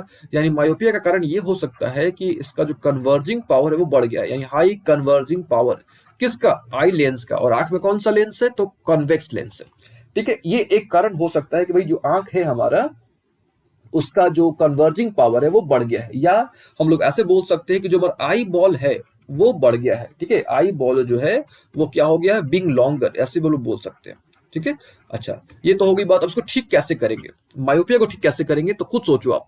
हमको क्या करना होगा कि ये जो कन्वर्जिंग पावर है, इसका जो कन्वर्जिंग पावर है, इसको हमको कन्वर्जिंग पावर को घटाना होगा और डाइवर्जिंग पावर को बढ़ाना होगा। फिर से कन्वर्जिंग पावर को, क्योंकि कन्वर्जिंग पावर तो बहुत बढ़ चुका है, तो कन्वर्जिंग पावर को हमको क्या करना पड़ेगा, घटाना पड़ेगा। यानी हमको जो है ये जो कन्वर्जिंग पावर होता है, इसको हमको क्या करना पड़ेगा, घटाना पड़ेगा। और डाइवर्जिंग पावर को क्या करना पड़ेगा, बढ़ाना पड़ेगा। और हमको पता है कि भाई डाइवर्जिंग पावर को बढ़ाने के लिए हमको डाइवर्जिंग लेंस लगाना पड़ेगा, और डाइवर्जिंग लेंस एक ही होता है, ठीक है। जो डाइवर्जिंग लेंस होता है, वो डाइवर्जिंग लेंस एक ही होता है। कौन सा होता है, कनकेव लेंस। याद रखिएगा, डाइवर्जिंग लेंस कौन सा लेंस होता है, कनकेव लेंस। यानी हमको जो है यहाँ पे कौन सा लेंस लगाना होगा, कनकेव लेंस लगाना होगा। फिर से मायोपिया क्या होता है, तो मायोपिया एक ऐसा डिफेक्ट होता है जिसमें इमेज जो हमको नजदीक का दिखाई देता है, दूर का नहीं दिखाई देता है, ठीक है। इसमें होता है क्या कि आपका जो इमेज है वो रेटिना से पहले ही बन जाता है, ठीक है, रेटिना से पहले ही बन जाता है। क्यों होता है, क्योंकि जो लेंस है हमारा, इसका कन्वर्जिंग पावर बहुत बढ़ जाता है। ठीक कैसे करेंगे, तो एक ही तरीका, कन्वर्जिंग पावर को घटा दो, और कन्वर्जिंग पावर घटा दो यानी डाइवर्जिंग पावर बढ़ा दो, और डाइवर्जिंग पावर को बढ़ा दो यानी आप कनकेव लेंस लगा दो। क्यों, क्योंकि कनकेव लेंस जो होता है वो डाइवर्जिंग लेंस होता है, ठीक है। ये तो हो गई बात किसकी, मायोपिया की। अब बात करते हैं थोड़ा हाइपरमेट्रोपिया की, ठीक है। क्वेश्चन भी हमारा हाइपरमेट्रोपिया के बारे में है, तो जस्ट इसका उल्टा कर दो आप, ठीक है। जस्ट इसका आप उल्टा कर दो, यानी यहां पे हो गया आपका ये क्या हो गया, आपका कॉर्निया हो गया जहां से लाइट इंटर करेगा, ये हो गया आपका लेंस, ये हो गया आपका व्हाट, रेटिना। तो इस बार क्या हो रहा है, उल्टा, यानी आपका जो है दूर का आपको दिखाई देगा जबकि नजदीक का दिखाई नहीं देगा। यानी इमेज जो है आपका रेटिना, ये रेटिना है ना आपका, रेटिना, और ये क्या है आपका कॉर्निया, और ये मान लो कि लेंस हो गया, ठीक है। तो इस बार क्या हो रहा है आपका कि जो इमेज है वो रेटिना, ये रेटिना हो गया आपका, रेटिना से बाहर बन रहा है, यानी इसीलिए आपको दूर का दिखाई दे रहा है, यानी फार का दिखाई दे रहा है, लेकिन नजदीक का आपको दिखाई नहीं दे रहा है। यानी आपको नजदीक, यहाँ आप लिख देते हैं कि नजदीक का आपको दिखाई नहीं दे रहा। खुद सोचो आप कि भाई नजदीक का दिखाई नहीं दे रहा है, यानी क्या प्रॉब्लम हो सकता है, या इसका मतलब ये हो सकता है कि इसका जो कन्वर्जिंग पावर है, यानी जो हमारा आंख है, हमारा इसका जो आंख के लेंस का जो कन्वर्जिंग पावर है वो क्या हो गया है, घट गया है। तभी ना, क्या हो गया, घट गया है। तो करना क्या पड़ेगा, हमको इसका कन्वर्जिंग पावर बढ़ाना पड़ेगा। कन्वर्जिंग पावर बढ़ाने के लिए क्या करना पड़ेगा, हमको कन्वर्जिंग लेंस लगाना पड़ेगा, है ना। हमको क्या करना पड़ेगा, कन्वर्जिंग लेंस लगाना पड़ेगा। कन्वर्जिंग लेंस यानी कौन सा लेंस, कन्वेक्स लेंस हमने आपको बता रखा है। तो यानी सिंपल सी बात है, यहाँ जो क्वेश्चन था कि भाई रजत को कौन सा लेंस लगाना चाहिए, उसको हाइपरमेट्रोपिया हुआ है, तो ऑप्थोमेलोजिस्ट जो आंख का जो डॉक्टर है वो कौन सा उसको लेंस रिकमेंड करेगा। तो यहाँ पे क्योंकि हाइपरमेट्रोपिया हुआ है इसको, यानी इसको दूर का दिखाई दे रहा है, नजदीक का नहीं दिखाई दे रहा है। तो इसका प्रॉब्लम क्या है कि इसका कन्वर्जिंग पावर, आंख का जो लेंस उसका कन्वर्जिंग पावर घट गया है। तो कन्वर्जिंग पावर घट गया है तो वो कन्वर्जिंग पावर बढ़ाना पड़ेगा, है कि नहीं। कन्वर्जिंग पावर घट गया है, या इसको आप ऐसे बोलो कि इसका डाइवर्जिंग पावर बढ़ गया है, इसको आप ऐसे ही बोल सकते हो, कन्वर्जिंग पावर घट गया है या इसका डाइवर्जिंग पावर क्या हो गया, बढ़ गया है। तो वो करना क्या पड़ेगा, कन्वर्जिंग पावर को बढ़ाना पड़ेगा, ठीक है, या डाइवर्जिंग पावर को घटाना पड़ेगा। तो हमको कॉन्वेक्स लेंस लगाना पड़ेगा। क्यों, क्योंकि कन्वेक्स लेंस कौन सा लेंस होता है, कन्वर्जिंग लेंस होता है। तो नंबर 11 की, ठीक है, 10 तक हमने कर लिया है। अब हम लोग बात करते हैं क्वेश्चन नंबर 11 की, ठीक है। देखिए 11 क्या बोल रहा है, 11 नंबर क्वेश्चन है कि according to the law of reflection, according to the law of reflection. तो सबसे पहले हमको समझना होगा कि भाई रिफ्लेक्शन का मतलब क्या होता है एंड लॉ ऑफ रिफ्लेक्शन क्या होता है। यानी हमको यहाँ पे दो टर्म को समझना होगा, ठीक है। तो सबसे पहले हम लोग क्या करते हैं, रिफ्लेक्शन को समझ लेते हैं। देखिए रिफ्लेक्शन सिंपल सा है, मान लेते हैं कि आपके पास कोई स्मूथ सरफेस है, ठीक है, मान लेते हैं कि आपके पास कोई क्या है, स्मूथ सरफेस है।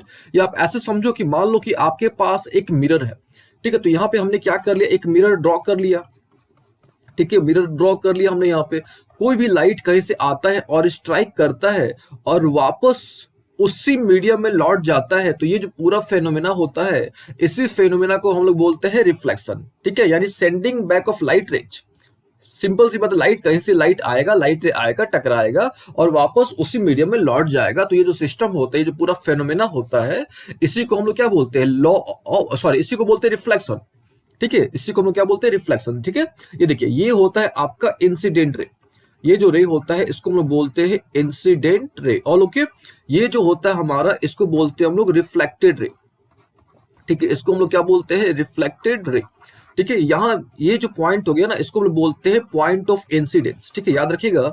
इस पॉइंट को हम लोग बोलते हैं point of incidence, all okay.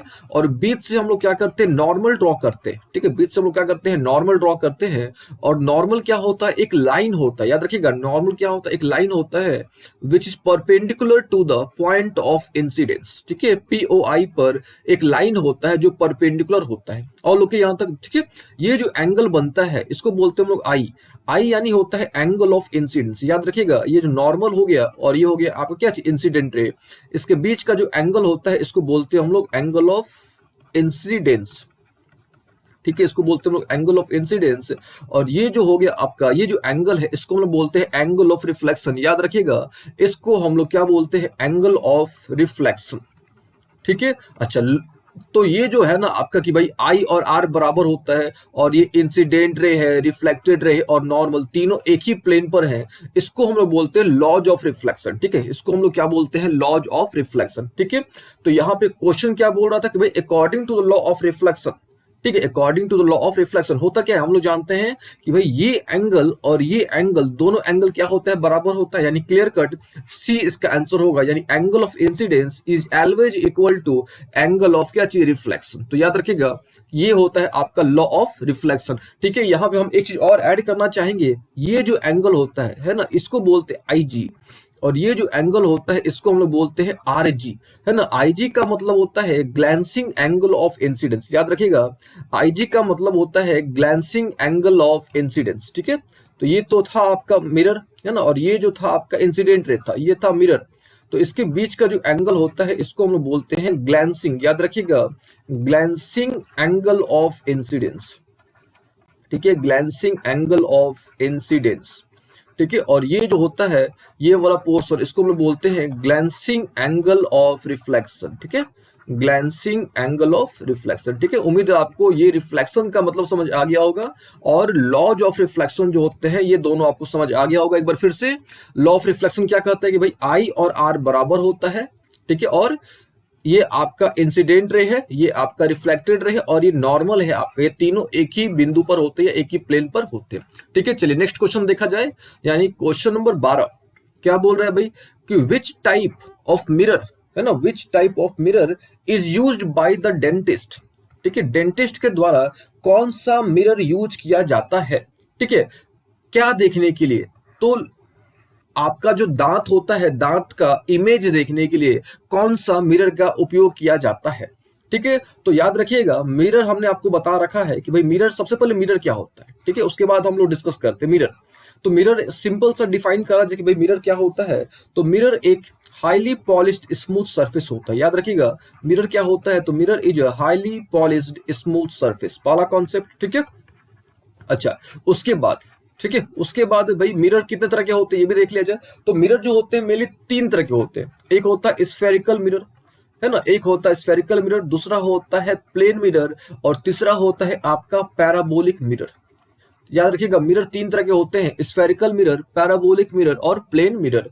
Spherical mirror 2 तरह के होते हैं, एक होता है कनकेव मिरर और एक होता है कन्वेक्स मिरर, याद रखिएगा, एक होता है कनकेव मिरर और एक होता है कन्वेक्स मिरर। तो कनकेव मिरर जो होता है ये बड़ा इमेज बनाता है, जबकि कन्वेक्स मिरर जो होता है ये छोटा इमेज बनाता है। तो ऑब्वियस है कि जो डेंटिस्ट है वो बड़ा इमेज देखना चाहता है दांत का, तो ऑब्वियस है कि उसको कौन सा मिरर लगाना चाहिए, तो कौन सा मिरर का वो यूज करेगा, तो ऑब्वियस है कि वो क्या करेगा, कनकेव मिरर का यूज करता है, ठीक है।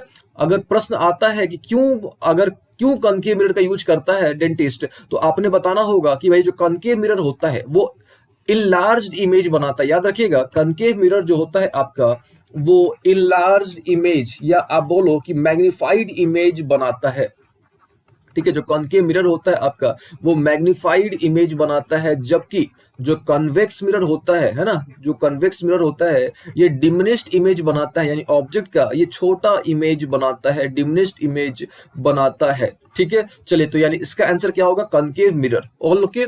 चलिए नेक्स्ट क्वेश्चन देखा जाए, यानी 13 क्वेश्चन क्या बोल रहा है कि भाई when an object is kept between 2 plane mirror, अगर ऑब्जेक्ट को 2 प्लेन मिरर, तो मान लो कि हमारे पास ये एक प्लेन मिरर हो गया और ये भी एक प्लेन मिरर हो गया, है ना। तो सबसे पहली बात आती है कि भाई प्लेन मिरर क्या होता है, ठीक है, उसके बाद हम लोग क्वेश्चन को स्टडी करेंगे। देखिए सिंपल तरीके से प्लेन मिरर हम लोग समझ सकते हैं कि भाई ऐसा मिरर, ठीक है, वैसा मिरर जिसका रिफ्लेक्टिंग सरफेस प्लेन होता है। सिंपल तरीके से हम लोग समझ सकते हैं कि भाई प्लेन मिरर क्या होता है। तो प्लेन मिरर एक ऐसा मिरर जिसका रिफ्लेक्टिंग सरफेस जो होता है वो प्लेन होता है, उसको हम लोग क्या बोलते हैं, प्लेन मिरर। याद रखिएगा प्लेन मिरर क्या होता है। अच्छा, इसके बाद प्लेन मिरर के कुछ खासियत होते हैं, कुछ इसके प्रॉपर्टीज होते हैं, वो थोड़ा देख लीजिएगा। तो प्लेन मिरर जो होता है हमेशा वर्चुअल इमेज बनाता है। ठीक है, वर्चुअल इमेज बनाता है, इरेक्ट इमेज बनाता है, सेम साइज का, है ना, सेम साइज का इमेज बनाता है, ये सेम डिस्टेंस पर क्या करता है, ये इमेज बनाता है। ये बेसिक बातें हैं प्लेन मिरर के बारे में, याद रखिएगा। ठीक है। अच्छा, एक बात और आपको ध्यान रखना है कि प्लेन मिरर यानी टू प्लेन मिरर, है ना, दो प्लेन मिरर से बहुत सारे इमेजेस बनाए जा सकते हैं। यानी यहाँ पे कॉन्सेप्ट आपको याद रख लेना है कि नंबर ऑफ इमेजेस, है ना, number of images form by the plane mirror. तो इसके लिए एक फॉर्मूला डिराइव किया गया है, that is 360 degree by theta. याद रखिएगा फॉर्मूला होता है सिंपल सा कि भाई नंबर ऑफ इमेज निकालने का, किसके द्वारा, बाई प्लेन मिरर, दो प्लेन मिरर के द्वारा कितने इमेजेस बनाए जा सकते हैं। ठीक है, तो उसके लिए एक फॉर्मूला होता है, याद रखिएगा, that is 360 degree by theta. ठीक है, तो मान लेते हैं कि आपके पास कोई भी दो प्लेन मिरर है और दो प्लेन मिरर को एक सर्टेन एंगल पर इंक्लाइंड किया गया है ना, दो प्लेन मिरर को एक सर्टेन एंगल पर इंक्लाइंड किया गया है और आपसे पूछा गया कि भाई कितने इमेजेस बन सकते हैं, तो आपको बताने हैं 360 डिग्री बाई थीटा। ठीक है। अच्छा, ये तो हो गई बात, लेकिन यहाँ पे क्वेश्चन क्या बोल रहा है कि दो प्लेन मिरर है आपके पास, तो ये भी एक प्लेन मिरर हो गया और इधर भी क्या हो गया आपका, एक प्लेन मिरर। तो यहाँ पे कोई ऑब्जेक्ट है तो कितना इमेज बनेगा, तो याद रखिएगा इनफाइनाइट इमेजेस बनते हैं। ठीक है, अगर दो प्लेन मिरर के बीच में अगर हम लोग किसी भी ऑब्जेक्ट को रख देते हैं तो इनफाइनाइट इमेजेस बनते हैं। ठीक है, चलिए नेक्स्ट क्वेश्चन देखा जाए, यानी क्वेश्चन नंबर 14 क्या बोल रहा है, the ability to distinguish two close placed object. यानी दो आपके पास ऑब्जेक्ट है, ये दो ऑब्जेक्ट हो गए। ठीक है, दो ऑब्जेक्ट हो गए, अब दोनों ऑब्जेक्ट को, ठीक है, दोनों ऑब्जेक्ट को अंतर करना है। यानी फिर से एक बार क्वेश्चन को, the ability to distinguish two closely placed object, यानी दो ऑब्जेक्ट हैं काफी क्लोजली प्लेस्ड है, तो इनको अंतर करने की योग्यता को क्या बोलते हैं, तो सिंपल सी बात है, इसको बोलते हैं रिजॉल्व करना, यानी रिजॉल्विंग पावर। याद रखिएगा कि ये जो एबिलिटी होती है, इसी एबिलिटी को हम लोग बोलते हैं रिजॉल्विंग पावर। ठीक है, तो रिजॉल्विंग पावर या इसको हम लोग बोलते हैं लिमिट ऑफ रिजोल्यूशन। याद रखिएगा रिजॉल्विंग पावर को लिमिट ऑफ रिजोल्यूशन भी कहा जाता है। ठीक है, यहाँ पे हम लिख देते हैं रिजॉल्विंग पावर या इसको हम लोग बोलते हैं लिमिट ऑफ रिजोल्यूशन। ठीक है। अच्छा, क्या होता है एक बार फिर से अगर डिफाइन कर दिया जाए तो दो पॉइंट, है ना, दो पॉइंट यहाँ पे लिखा भी हुआ है कि दो पॉइंट हैं जो कि काफी क्लोजली प्लेस्ड है, तो उनके बीच में डिस्टिंग्विश करने की जो एबिलिटी होती है उसी को हम लोग क्या बोलते हैं, लिमिट ऑफ रिजोल्यूशन, या इसको हम लोग बोलते हैं रिजॉल्विंग पावर। रिजॉल्व करना, इसको आप ऐसे समझ लो, रिजॉल्व पावर, रिजॉल्व करने की जो योग्यता होती है उसी को बोलते हैं, क्या बोलते हैं हम लोग, रिजॉल्विंग पावर। इसको डिफाइन कर लिया जाए तो डिफाइन इस प्रकार से हम लोग कर सकते हैं, द एबिलिटी टू डिस्टिंग्विश, है ना, डिस्टिंग्विश यानी अंतर स्पष्ट करना, the ability to distinguish between two closed points, दो कोई भी क्लोज पॉइंट्स है। ठीक है, और इसको हम लोग समझेंगे जब हम लोग माइक्रोस्कोप डील करेंगे या हम लोग जब टेलीस्कोप डील करेंगे, तब इस टॉपिक को, तब ये जो टर्म है उस समय हम लोग उसको डिटेल में क्या करेंगे, स्टडी करेंगे। ठीक है, चलिए नेक्स्ट देखा जाए, यानी क्वेश्चन नंबर 15 देखा जाएगा। 15 नंबर क्वेश्चन क्या है, तो क्वेश्चन नंबर 15 क्या बोल रहा है कि what will be the focal length when the human eye lens become thin, when the human eye lens become thin. अब इसका पहले मतलब समझा जाए। ठीक है, हमको पता है कि भाई ये हमारा होता है कॉर्निया जहां से लाइट इंटर करता है, ये होता है हमारा लेंस और ये होता है हमारा रेटिना जहां पे इमेज बनता है। ठीक है। अच्छा, इसके बीच का जो रीजन होता है वो एक खास तरह के लिक्विड से भरा होता है, इसको हम लोग बोलते हैं एक्वस ह्यूमर। याद रखिएगा इसको हम लोग क्या बोलते हैं, एक्वस ह्यूमर। ठीक है, और इसके बीच का यानी आपका हो गया ये लेंस, ये हो गया कॉर्निया, ये लेंस, और ये हो गया रेटिना। ठीक है, और लेंस और रेटिना के बीच का जो स्पेस होता है एक खास तरह के लिक्विड से भरा होता है और इसको हम लोग बोलते हैं विट्रस ह्यूमर। ठीक है, याद रखिएगा इसको हम लोग बोलते हैं विट्रस ह्यूमर। और ये जो दोनों लिक्विड्स होते हैं ना, ये आंख का जो शेप होता है ना उसको मेंटेन किए होते हैं। ठीक है, और हमने आपको ऑलरेडी बता रखा है कि जो लेंस होता है ये आपका सिलरी मसल से जुड़ा होता है। ठीक है, सिलरी मसल से क्या होता है, जुड़ा होता है।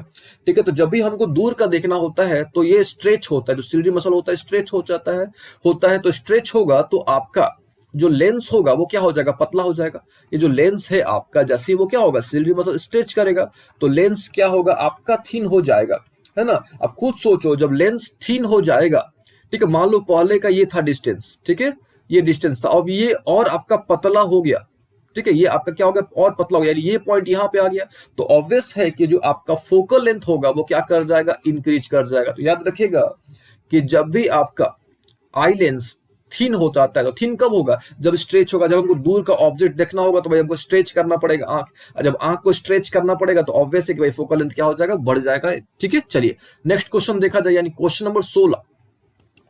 16 देखिए, 16 क्वेश्चन जो है काफी आसान क्वेश्चन है, और ये ऑप्टिक्स से रिलेटेड नहीं है, लाइट से रिलेटेड क्वेश्चन नहीं है, सिंपल सा क्वेश्चन है। ये क्या बोल रहा है कि इन अ साइंस पुश और पुल, पुश और पुल को हम लोग क्या बोलते हैं, तो ये काफी आसान सा प्रश्न है कि हम लोग क्या बोलते हैं, फोर्स बोलते हैं, ठीक है। ये तो काफी आसान सा प्रश्न था। चलिए नेक्स्ट क्वेश्चन देखते हैं, यानी क्वेश्चन नंबर 17 देखते हैं, ठीक है। 17 नंबर क्वेश्चन क्या बोल रहा है कि विच type of image, which type of image is always formed by the convex mirror, यानी कॉन्वेक्स मिरर जो होता है यूजुअली किस तरह का इमेज बनाता है, ठीक है। कॉन्वेक्स मिरर जो होता है किस तरह का इमेज बनाता है, ठीक है। तो यहाँ पे हम क्या करते हैं, हम आपको कनकेव मिरर भी बता देते हैं यहाँ पे, और कन्वेक्स मिरर भी आपको हम बता देते हैं, ठीक है। तो समझिएगा ध्यान से, तो जो कनकेव मिरर होता है ये आपका रियल भी बनाता है, ये वर्चुअल भी बनाता है। जो कनकेव मिरर होता है, देखिए हम लोग मिरर की बात कर रहे हैं, ठीक है। जो कनकेव मिरर होता है आपका, ये रियल इमेज भी बनाता है, ये वर्चुअल भी बनाता है, कौन, कनकेव मिरर, ठीक है। अच्छा और कन्वेक्स मिरर जो होता है ये केवल वर्चुअल इमेज बनाता है, ठीक है, केवल ये वर्चुअल इमेज बनाता है कन्वेक्स मिरर।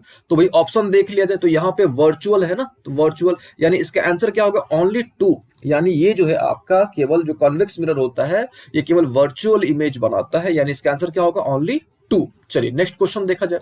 नेक्स्ट क्वेश्चन क्या है कि भाई the eye lens form which type of image on retina, यानी जो आंख होता है हमारा, है ना, जो आंख होता है हमारा ये किस तरह का इमेज बनाता है। तो हमको पता है, ठीक है, क्या हमको पता है कि भाई आंख का जो लेंस होता है जिसको हम लोग आई लेंस बोलते हैं, और आंख में हमारे कन्वेक्स लेंस होता है, और कन्वेक्स लेंस जो होता है यूजुअली, है ना, रियल इमेज और इन्वर्टेड इमेज बनाता है। याद रखिएगा हमारे आंख में कौन सा लेंस है, कन्वेक्स लेंस है, और कन्वेक्स लेंस जो होता है यूजुअली रियल और इन्वर्टेड इमेज बनाता है, यानी यहाँ पे आंसर क्या होगा हमारा, इन्वर्टेड एंड रियल। इन्वर्टेड का मतलब होता है उल्टा, ठीक है, और रियल का मतलब होता है वास्तविक, ठीक है। अच्छा अगर आपको इमेज में प्रॉब्लम है कि भाई रियल इमेज एग्जैक्टली होता क्या है या वर्चुअल इमेज क्या होता है, तो हमने इस पर एक स्पेसिफिक लेक्चर दे रखा है, एक वीडियो बना रखा है, एक बार आपने उसको चेक कर लेना है कि भाई एग्जैक्टली होता क्या है रियल इमेज और वर्चुअल इमेज, इमेज एग्जैक्टली क्या होता है, ठीक है। चलिए नेक्स्ट क्वेश्चन देखा जाए, यानी क्वेश्चन नंबर 19 देखा जाए। क्या है, बोल क्या रहा है कि भाई which of the following statement are correct for critical angle. यहां पे एक नया शब्द आपको दिखाई दे रहा होगा, क्रिटिकल एंगल। तो फर्स्ट ऑफ ऑल हमको समझना होगा कि भाई क्रिटिकल एंगल होता क्या है, ठीक है।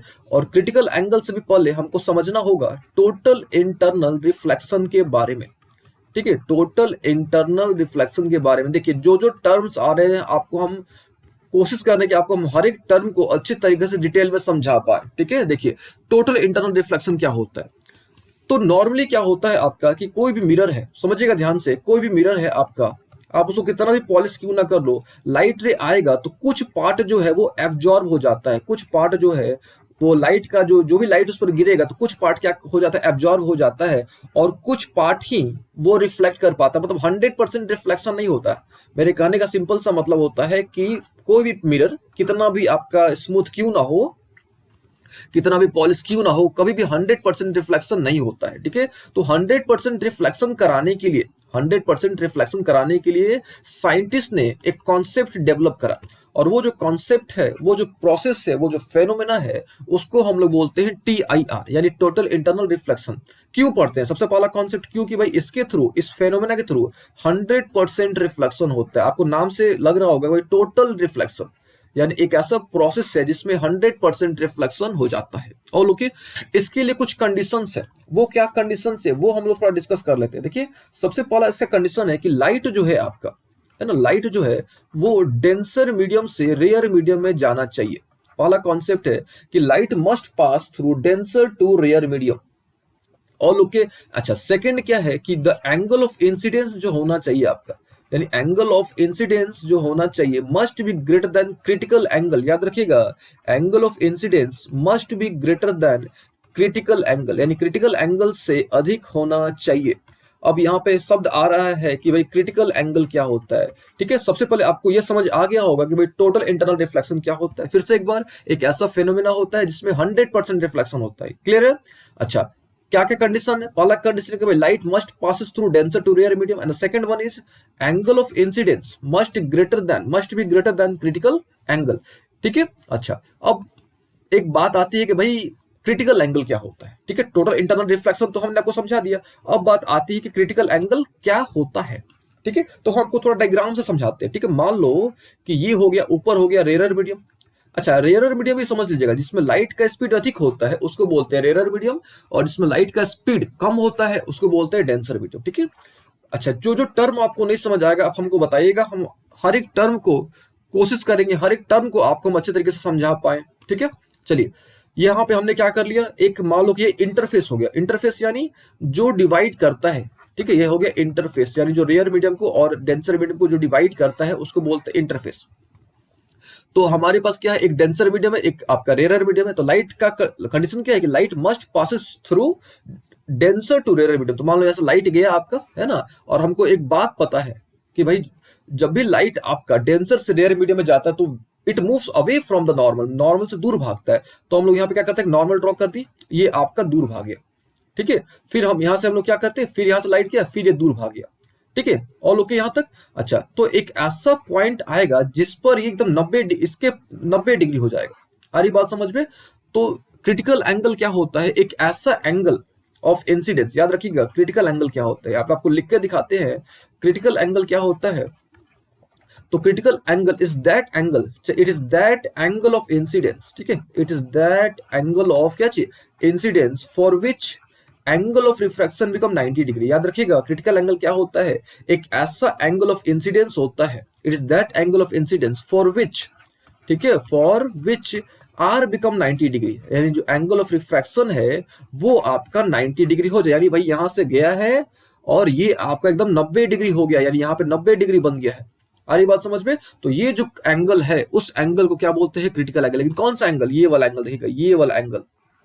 ठीक है, इस एंगल को हम लोग क्या बोलेंगे, क्रिटिकल एंगल। फिर से क्रिटिकल एंगल क्या होता है, it is that angle of incidence for which r become 90 degree, यानी जो आर है आपका वो 90 डिग्री हो जाए उसको हम लोग क्या बोलते हैं, क्रिटिकल एंगल। और लोग ना, तो देखिए अब की बार जब यहां तक तो हो गया क्रिटिकल एंगल, ये हो गया क्रिटिकल एंगल, अब इससे ज्यादा होगा तभी ना आपका ये वापस इधर आके टकरा के, है कि नहीं, इससे ज्यादा होगा तो क्या होगा, वापस टकरा के लाइट अंदर की तरफ आ जाएगा, यानी यहाँ पे क्या होगा, टोटल रिफ्लेक्शन हो गया आपका। तो याद रखिएगा ये जो एंगल होता है, ठीक है, उस एंगल को क्या बोलते हैं, क्रिटिकल एंगल। ठीक है, उम्मीद है आपको टोटल इंटरनल रिफ्लेक्शन समझ आ गया होगा और क्रिटिकल एंगल समझ आ गया होगा। एक बार हम समराइज कर देते हैं फिर से। क्रिटिकल एंगल क्या होता है, it is that angle for which angle of refraction become 90 degree, याद रखिएगा। और टोटल इंटरनल रिफ्लेक्शन क्या होता है, एक ऐसा फिनोमेना होता है जिसमें 100% रिफ्लेक्शन होता है। 100% क्या होता है, रिफ्लेक्शन होता है, एंड ठीक है 100% रिफ्लेक्शन होता है, एंड इसमें जो लाइट है आपका वो कहां से कहां पास करना चाहिए, वो डेंसर से रेयर में पास करना चाहिए। एंड एंगल ऑफ इंसिडेंस, ठीक है, एंगल ऑफ इंसिडेंस यानी आई जो होना चाहिए must be greater then 90 degree. आप ऐसे बोलो कि angle of incidence must be greater than critical angle. ठीक है, क्रिटिकल एंगल हमने आपको समझा रखा है कि it is that angle for which r become 90 degree. चलिए, ये तो हमने समझा दिया आपको दोनों कॉन्सेप्ट। अब थोड़ा क्वेश्चन देख लिया जाए, भाई क्वेश्चन का डिमांड क्या है। ठीक है, चलिए क्वेश्चन थोड़ा देख लिया जाए। तो क्वेश्चन क्या बोल रहा है कि कौन सा स्टेटमेंट इसमें से सही है। पहला, क्रिटिकल एंगल के लिए, देखिएगा ध्यान से, क्रिटिकल एंगल के लिए कौन सा स्टेटमेंट सही है। तो यहां जो है आपका पहला स्टेटमेंट पढ़ो, आप क्या बोल रहा है कि रिफ्रैक्टिव एंगल इज 90 डिग्री, भाई सही है। ठीक है, रिफ्रैक्टिव एंगल या एंगल ऑफ रिफ्रैक्शन 90 डिग्री होना चाहिए, सही बात है। अच्छा, दूसरा क्या है कि भाई लाइट जो है डेंसर से रेयर में पास करना चाहिए, यानी 1 और 3 सही है, यानी आपका 2 सही है। चलिए, उम्मीद है आपको समझ आ रहा होगा। चलिए 20 नंबर क्वेश्चन देखा जाए। क्या बोल रहे हैं यहाँ पे कि विच ऑफ द फॉलोइंग, है ना, which of the following control, ठीक है, control the amount of light entering the eye. भाई कौन सा पार्ट जो है वो कंट्रोल करेगा, ठीक है, कि लाइट कितना लाइट आंख में अंदर जाना चाहिए कि नहीं जाना चाहिए, है कि नहीं। अभी देखो कॉर्निया से तो लाइट अंदर जाता है तो बात ही नहीं है, एक्वस ह्यूमर की तो बात ही अलग हो जाती है। ठीक है, क्योंकि एक्वस ह्यूमर हमने आपको बता रखा है। देखो ये क्या होता है आपका, ये होता है कॉर्निया, जैसे लाइट इंटर करेगा, ये हो गया आपका लेंस और ये हो गया आपका रेटिना। और बीच का जो होता है लिक्विड, इसको बोलते हैं एक्वस ह्यूमर, इसके बीच का जो लिक्विड होता है ये होता है वाइट्रस ह्यूमर। तो भाई इसकी तो बात ही नहीं है ये। अच्छा आखिर ये करता क्या है, तो आप बोल सकते हो कि इसका एक काम, यानी जो एक्वस ह्यूमर है और जो विट्रस ह्यूमर है, इसका एक फंक्शन जो बहुत इंपॉर्टेंट है, ये साइज को मेंटेन रखता है। जो आंख का साइज होता है ना, उसको ये क्या करता है, मेंटेन करता है। ठीक है। अच्छा उसके साथ साथ ये लाइट को कन्वर्ज करने में भी बहुत बड़ा रोल प्ले करता है। ठीक है, तो ये बात ध्यान रखिएगा कि एक्वस ह्यूमर और विट्रस ह्यूमर का फंक्शन क्या होता है, और एक्वस ह्यूमर क्या होता है, तो आप यहाँ पे बता सकते हो कि भाई ये लेंस हो गया आपका और ये क्या हो गया, कॉर्निया। तो इन दोनों के बीच का जो स्पेस होता है वो एक खास तरह के लिक्विड से भरा होता है, उसको बोलते हैं एक्वस ह्यूमर। और ये लेंस हो गया आपका, और ये क्या हो गया, रेटिना हो गया। तो इसके बीच का जो स्पेस होता है वो खास तरह के लिक्विड से भरा होता है, उसको बोलते हैं विट्रस ह्यूमर। और ओके ना, खैर यहाँ पे क्वेश्चन पे देखते हैं। तो एक्वस ह्यूमर तो भाई होगा नहीं, ये बच्चा लेंस है ना। लेंस, तो लेंस क्या करता है, जो भी लाइट आता है उसको कन्वर्ज करता है, क्योंकि भाई लेंस कन्वर्जिंग लेंस है, तो इसका भी कोई काम नहीं। तो बचा क्या, इरिस। तो इसका आंसर क्या हो जाएगा, इरिस। ठीक है, चलिए नेक्स्ट क्वेश्चन देखा जाए कि भाई 21 नंबर क्या है। 20 तक तो कर लिया हमने, 21 देखा जाए। तो 21 समझो, आप थोड़ा ट्राई करो कि भाई 21 है क्या। ठीक है, बोल रहा है क्या कि which of the following angles are equal in case of plane mirror. कौन कौन बराबर होते हैं, है ना। तो हमने आपको बताया, क्या बताया हमने, कि प्लेन मिरर में, है ना, प्लेन मिरर में आपका एंगल ऑफ इंसिडेंस और एंगल ऑफ रिफ्रैक्शन बराबर होता है। तो यहाँ पे एंगल ऑफ इंसिडेंस और यहाँ पे एंगल ऑफ रिफ्रैक्शन है, यानी 1 और 3, यानी ये आंसर होगा। ठीक है, चलिए नेक्स्ट क्वेश्चन देखा जाए।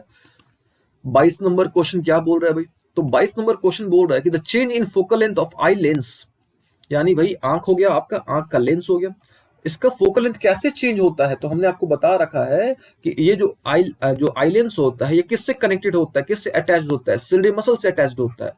ठीक है, जब सिलरी मसल स्ट्रेच होगा तो आपका इसका फोकल लेंथ चेंज होगा। ठीक है, और ये एक क्वेश्चन हमने ये किया भी है कि अगर जो लेंस है अगर वो पतला हो गया तो फोकल लेंथ आपका क्या कर जाएगा, इंक्रीज कर जाएगा।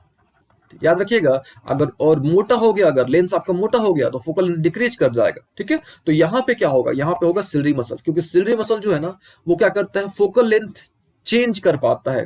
ठीक है, किसका, लेंस का, आंख का लेंस का। और आंख में कौन सा लेंस होता है, कन्वेक्स लेंस होता है। ठीक है, चलिए नेक्स्ट क्वेश्चन देखा जाए 23। ठीक है, 23 क्या बोल रहा है कि भाई what kind of cooker, sorry what kind of mirror, not cooker. ठीक है, हमने नीचे वाला लाइन पढ़ दिया था। ठीक है, what kind of mirror would be the best suited for the use of solar cooker. Solar cooker के लिए कौन सा, ठीक है, सोलर कुकर के लिए कौन सा डिवाइस, कौन सा मिरर जो है बेस्ट होता है। ठीक है, तो सबसे पहले आपको समझना पड़ेगा, इसके लिए भी समझना पड़ेगा कि भाई मिरर तो हमने आपको बता रखा कि भाई दो तरह के मिरर होते हैं, एक होता है कनकेव मिरर, ठीक है, और ये क्या होता है, कन्वेक्स मिरर। ठीक है, लेकिन यहां पे बात आ रही है कि भाई कौन सा मिरर जो है वो बेहतर होगा, है ना, कौन सा मिरर जो है वो बेहतर होगा। तो आंसर होगा कनकेव मिरर। ये तो हमने आपको बता दिया कि भाई कनकेव मिरर बेहतर होगा। ठीक है, लेकिन क्यों बेहतर होगा ये भी थोड़ा समझ लिया जाए। ठीक है, क्यों बेहतर होगा, क्योंकि कनकेव मिरर जो होता है ना, जितने भी लाइट रे आएंगे ना, सबको क्या करता है, एक पॉइंट पर कंसंट्रेट करता है। ठीक है, जितने भी आएंगे, देखिए आपको हम जो है सोलर कुकर के बारे में थोड़ा बता देते हैं, क्योंकि सोलर कुकर अगर आपको हम बता देते हैं तो आपको एग्जैक्टली आइडिया हो जाएगा कि भाई ये काम कैसे करता है। ठीक है, देखिए होता है क्या कि मान लो कि एक तरह का आपका डब्बा होता है ये। ठीक है, एक तरह का क्या होता है, डब्बा होता है। ठीक है, और डब्बा में अंदर से जो है ना पूरा ये पूरा जो होता है ये ब्लैक पेंटेड होता है। ठीक है, ये पूरा क्या होता है आपका, ब्लैक पेंटेड होता है। और ऊपर जो है ना एक आपका मिरर लगा रहता है, और यहाँ भी आपका एक मिरर लगा रहता है। सारी बात समझ में, यहाँ भी मान लो आपका क्या चाहिए, एक मिरर है, और अंदर में आपका जो भी आपको पकाना होता है वो रखा होता है, मान लो कुकिंग आइटम जो भी है आपका बना होता है। ठीक है, तो सनलाइट रे आएगा और आएगा, इस पे स्ट्राइक करे और यहाँ पे अंदर की तरफ आएगा। और अंदर में क्योंकि ब्लैक है तो ब्लैक क्या करता है, ब्लैक जो होता है गुड एब्जॉर्बर होता है, जितना भी लाइट होता है ना उसको एब्जॉर्ब कर लेता है। तो यहाँ पे लाइट रे आ रहा है और यहाँ पे रिफ्लेक्ट होके इसके अंदर आ जा रहा है, और यहाँ पे लाइट जो है आपका वो एब्जॉर्ब हो जा रहा है। तो इस प्रकार से आपका खाना बन जा रहा है। ठीक है, तो यहाँ पे दो फेनोमेना हो रहा है, एक तो आपका रिफ्लेक्शन भी हो रहा है ना, यहाँ पे लाइट रे आ रहा है, अंदर आ जा रहा है, लाइट रे आ रहा है टकरा के यहाँ पे आ जा रहा है। तो यहाँ पे प्रश्न ये है कि कौन सा मिरर का यूज किया जाता है, तो यहाँ पे आपको बताना है कि कनकेव मिरर का यूज किया जा रहा है। ठीक है, क्यों, क्योंकि कनकेव मिरर क्या कर रहा है, कंसंट्रेट कर दे रहा है, जितने भी सनलाइट रे आ रहे हैं ना उसको क्या कर दे रहा है, एक तरह से कंसंट्रेट कर दे रहा है। कहाँ पे कंसंट्रेट कर दे रहा है, ये जो पॉइंट है ना आपका, जहां पे जो बर्तन है, जहां पे स्ट्राइक करके एक जगह कंसंट्रेट कर दे रहा है। ठीक है, चलिए उम्मीद आपको समझ आ गया होगा। नेक्स्ट क्वेश्चन देखा जाए, यानी 24 लाइट वेव्स आर, यहाँ पे भाई ऑप्शन दे दिया है कि लाइट वेव है, लेकिन कौन सा वेव है, तो आपको याद रख लेना है कि इलेक्ट्रोमैग्नेटिक वेव है। ठीक है, इलेक्ट्रोमैग्नेटिक वेव है। क्यों? ठीक है, हमने तो आपको बता दिया कि भाई लाइट जो है आपका एक इलेक्ट्रोमैग्नेटिक वेव है, यानी ईएमडब्ल्यू है, लेकिन क्यों? तो याद रखिएगा लाइट क्यों इलेक्ट्रोमैग्नेटिक वेव है, क्योंकि लाइट इज प्रोड्यूस, है ना, light is produce by the oscillation of electric field and magnetic field. ये इलेक्ट्रिक फील्ड और मैग्नेटिक फील्ड के ऑसिलेशन से ये वेव तैयार होता है, इसीलिए इसको हम लोग इलेक्ट्रोमैग्नेटिक वेव बोलते हैं। और एक बात और याद रखिएगा, इसका जो डायरेक्शन होता है, ठीक है, इन दोनों के परपेंडिकुलर होता है। यानी मान लो अगर इलेक्ट्रिक फील्ड इधर की तरफ है, मान लो कि मैग्नेटिक फील्ड ऊपर की तरफ है, तो इसका डायरेक्शन इधर की तरफ होगा। ठीक है, ये भी आप ध्यान रखिएगा कि जो लाइट होता है, इसका जो डायरेक्शन होता है इलेक्ट्रिक फील्ड और मैग्नेटिक फील्ड के परपेंडिकुलर होता है। और ये भी याद रखिएगा कि लाइट जो होता है कौन सा वेव होता है, एक इलेक्ट्रोमैग्नेटिक वेव होता है। क्यों होता है? Because light is produce by the oscillation of electric field and what, magnetic field. ठीक है, चलिए नेक्स्ट क्वेश्चन देखा जाए, यानी 25 क्या बोल रहा है कि भाई विच ऑफ द, ठीक है, 25 नंबर क्वेश्चन है, बोल रहा है क्या कि which of the following occur due to refraction, यानी रिफ्रैक्शन के चलते क्या होता है। तो सबसे पहले थोड़ा सा रिफ्रैक्शन के बारे में जान लेते हैं, फिर क्वेश्चन पे फोकस करेंगे। ठीक है, देखिए रिफ्रैक्शन क्या होता है। ठीक है, तो मान लेते हैं कि आपके पास ये हो गया आपका रेयरर मीडियम। ठीक है, रेयरर मीडियम यानी एक ऐसा मीडियम जिसमें लाइट का स्पीड अधिक होता है, उसको बोलते हैं रेयरर मीडियम। ये होता है डेंसर मीडियम, जिसमें लाइट का स्पीड क्या होता है, कम होता है। ठीक है, तो देखिए जब भी लाइट आपका, है ना, जब भी लाइट आपका एक मीडियम से दूसरे मीडियम में जाएगा, ठीक है, जब भी लाइट आपका एक मीडियम से दूसरे मीडियम में जाएगा, तो उसका स्पीड चेंज हो जाता है। ठीक है, तो वो जो स्पीड चेंज होता है उसके चलते वो बेंड करता है।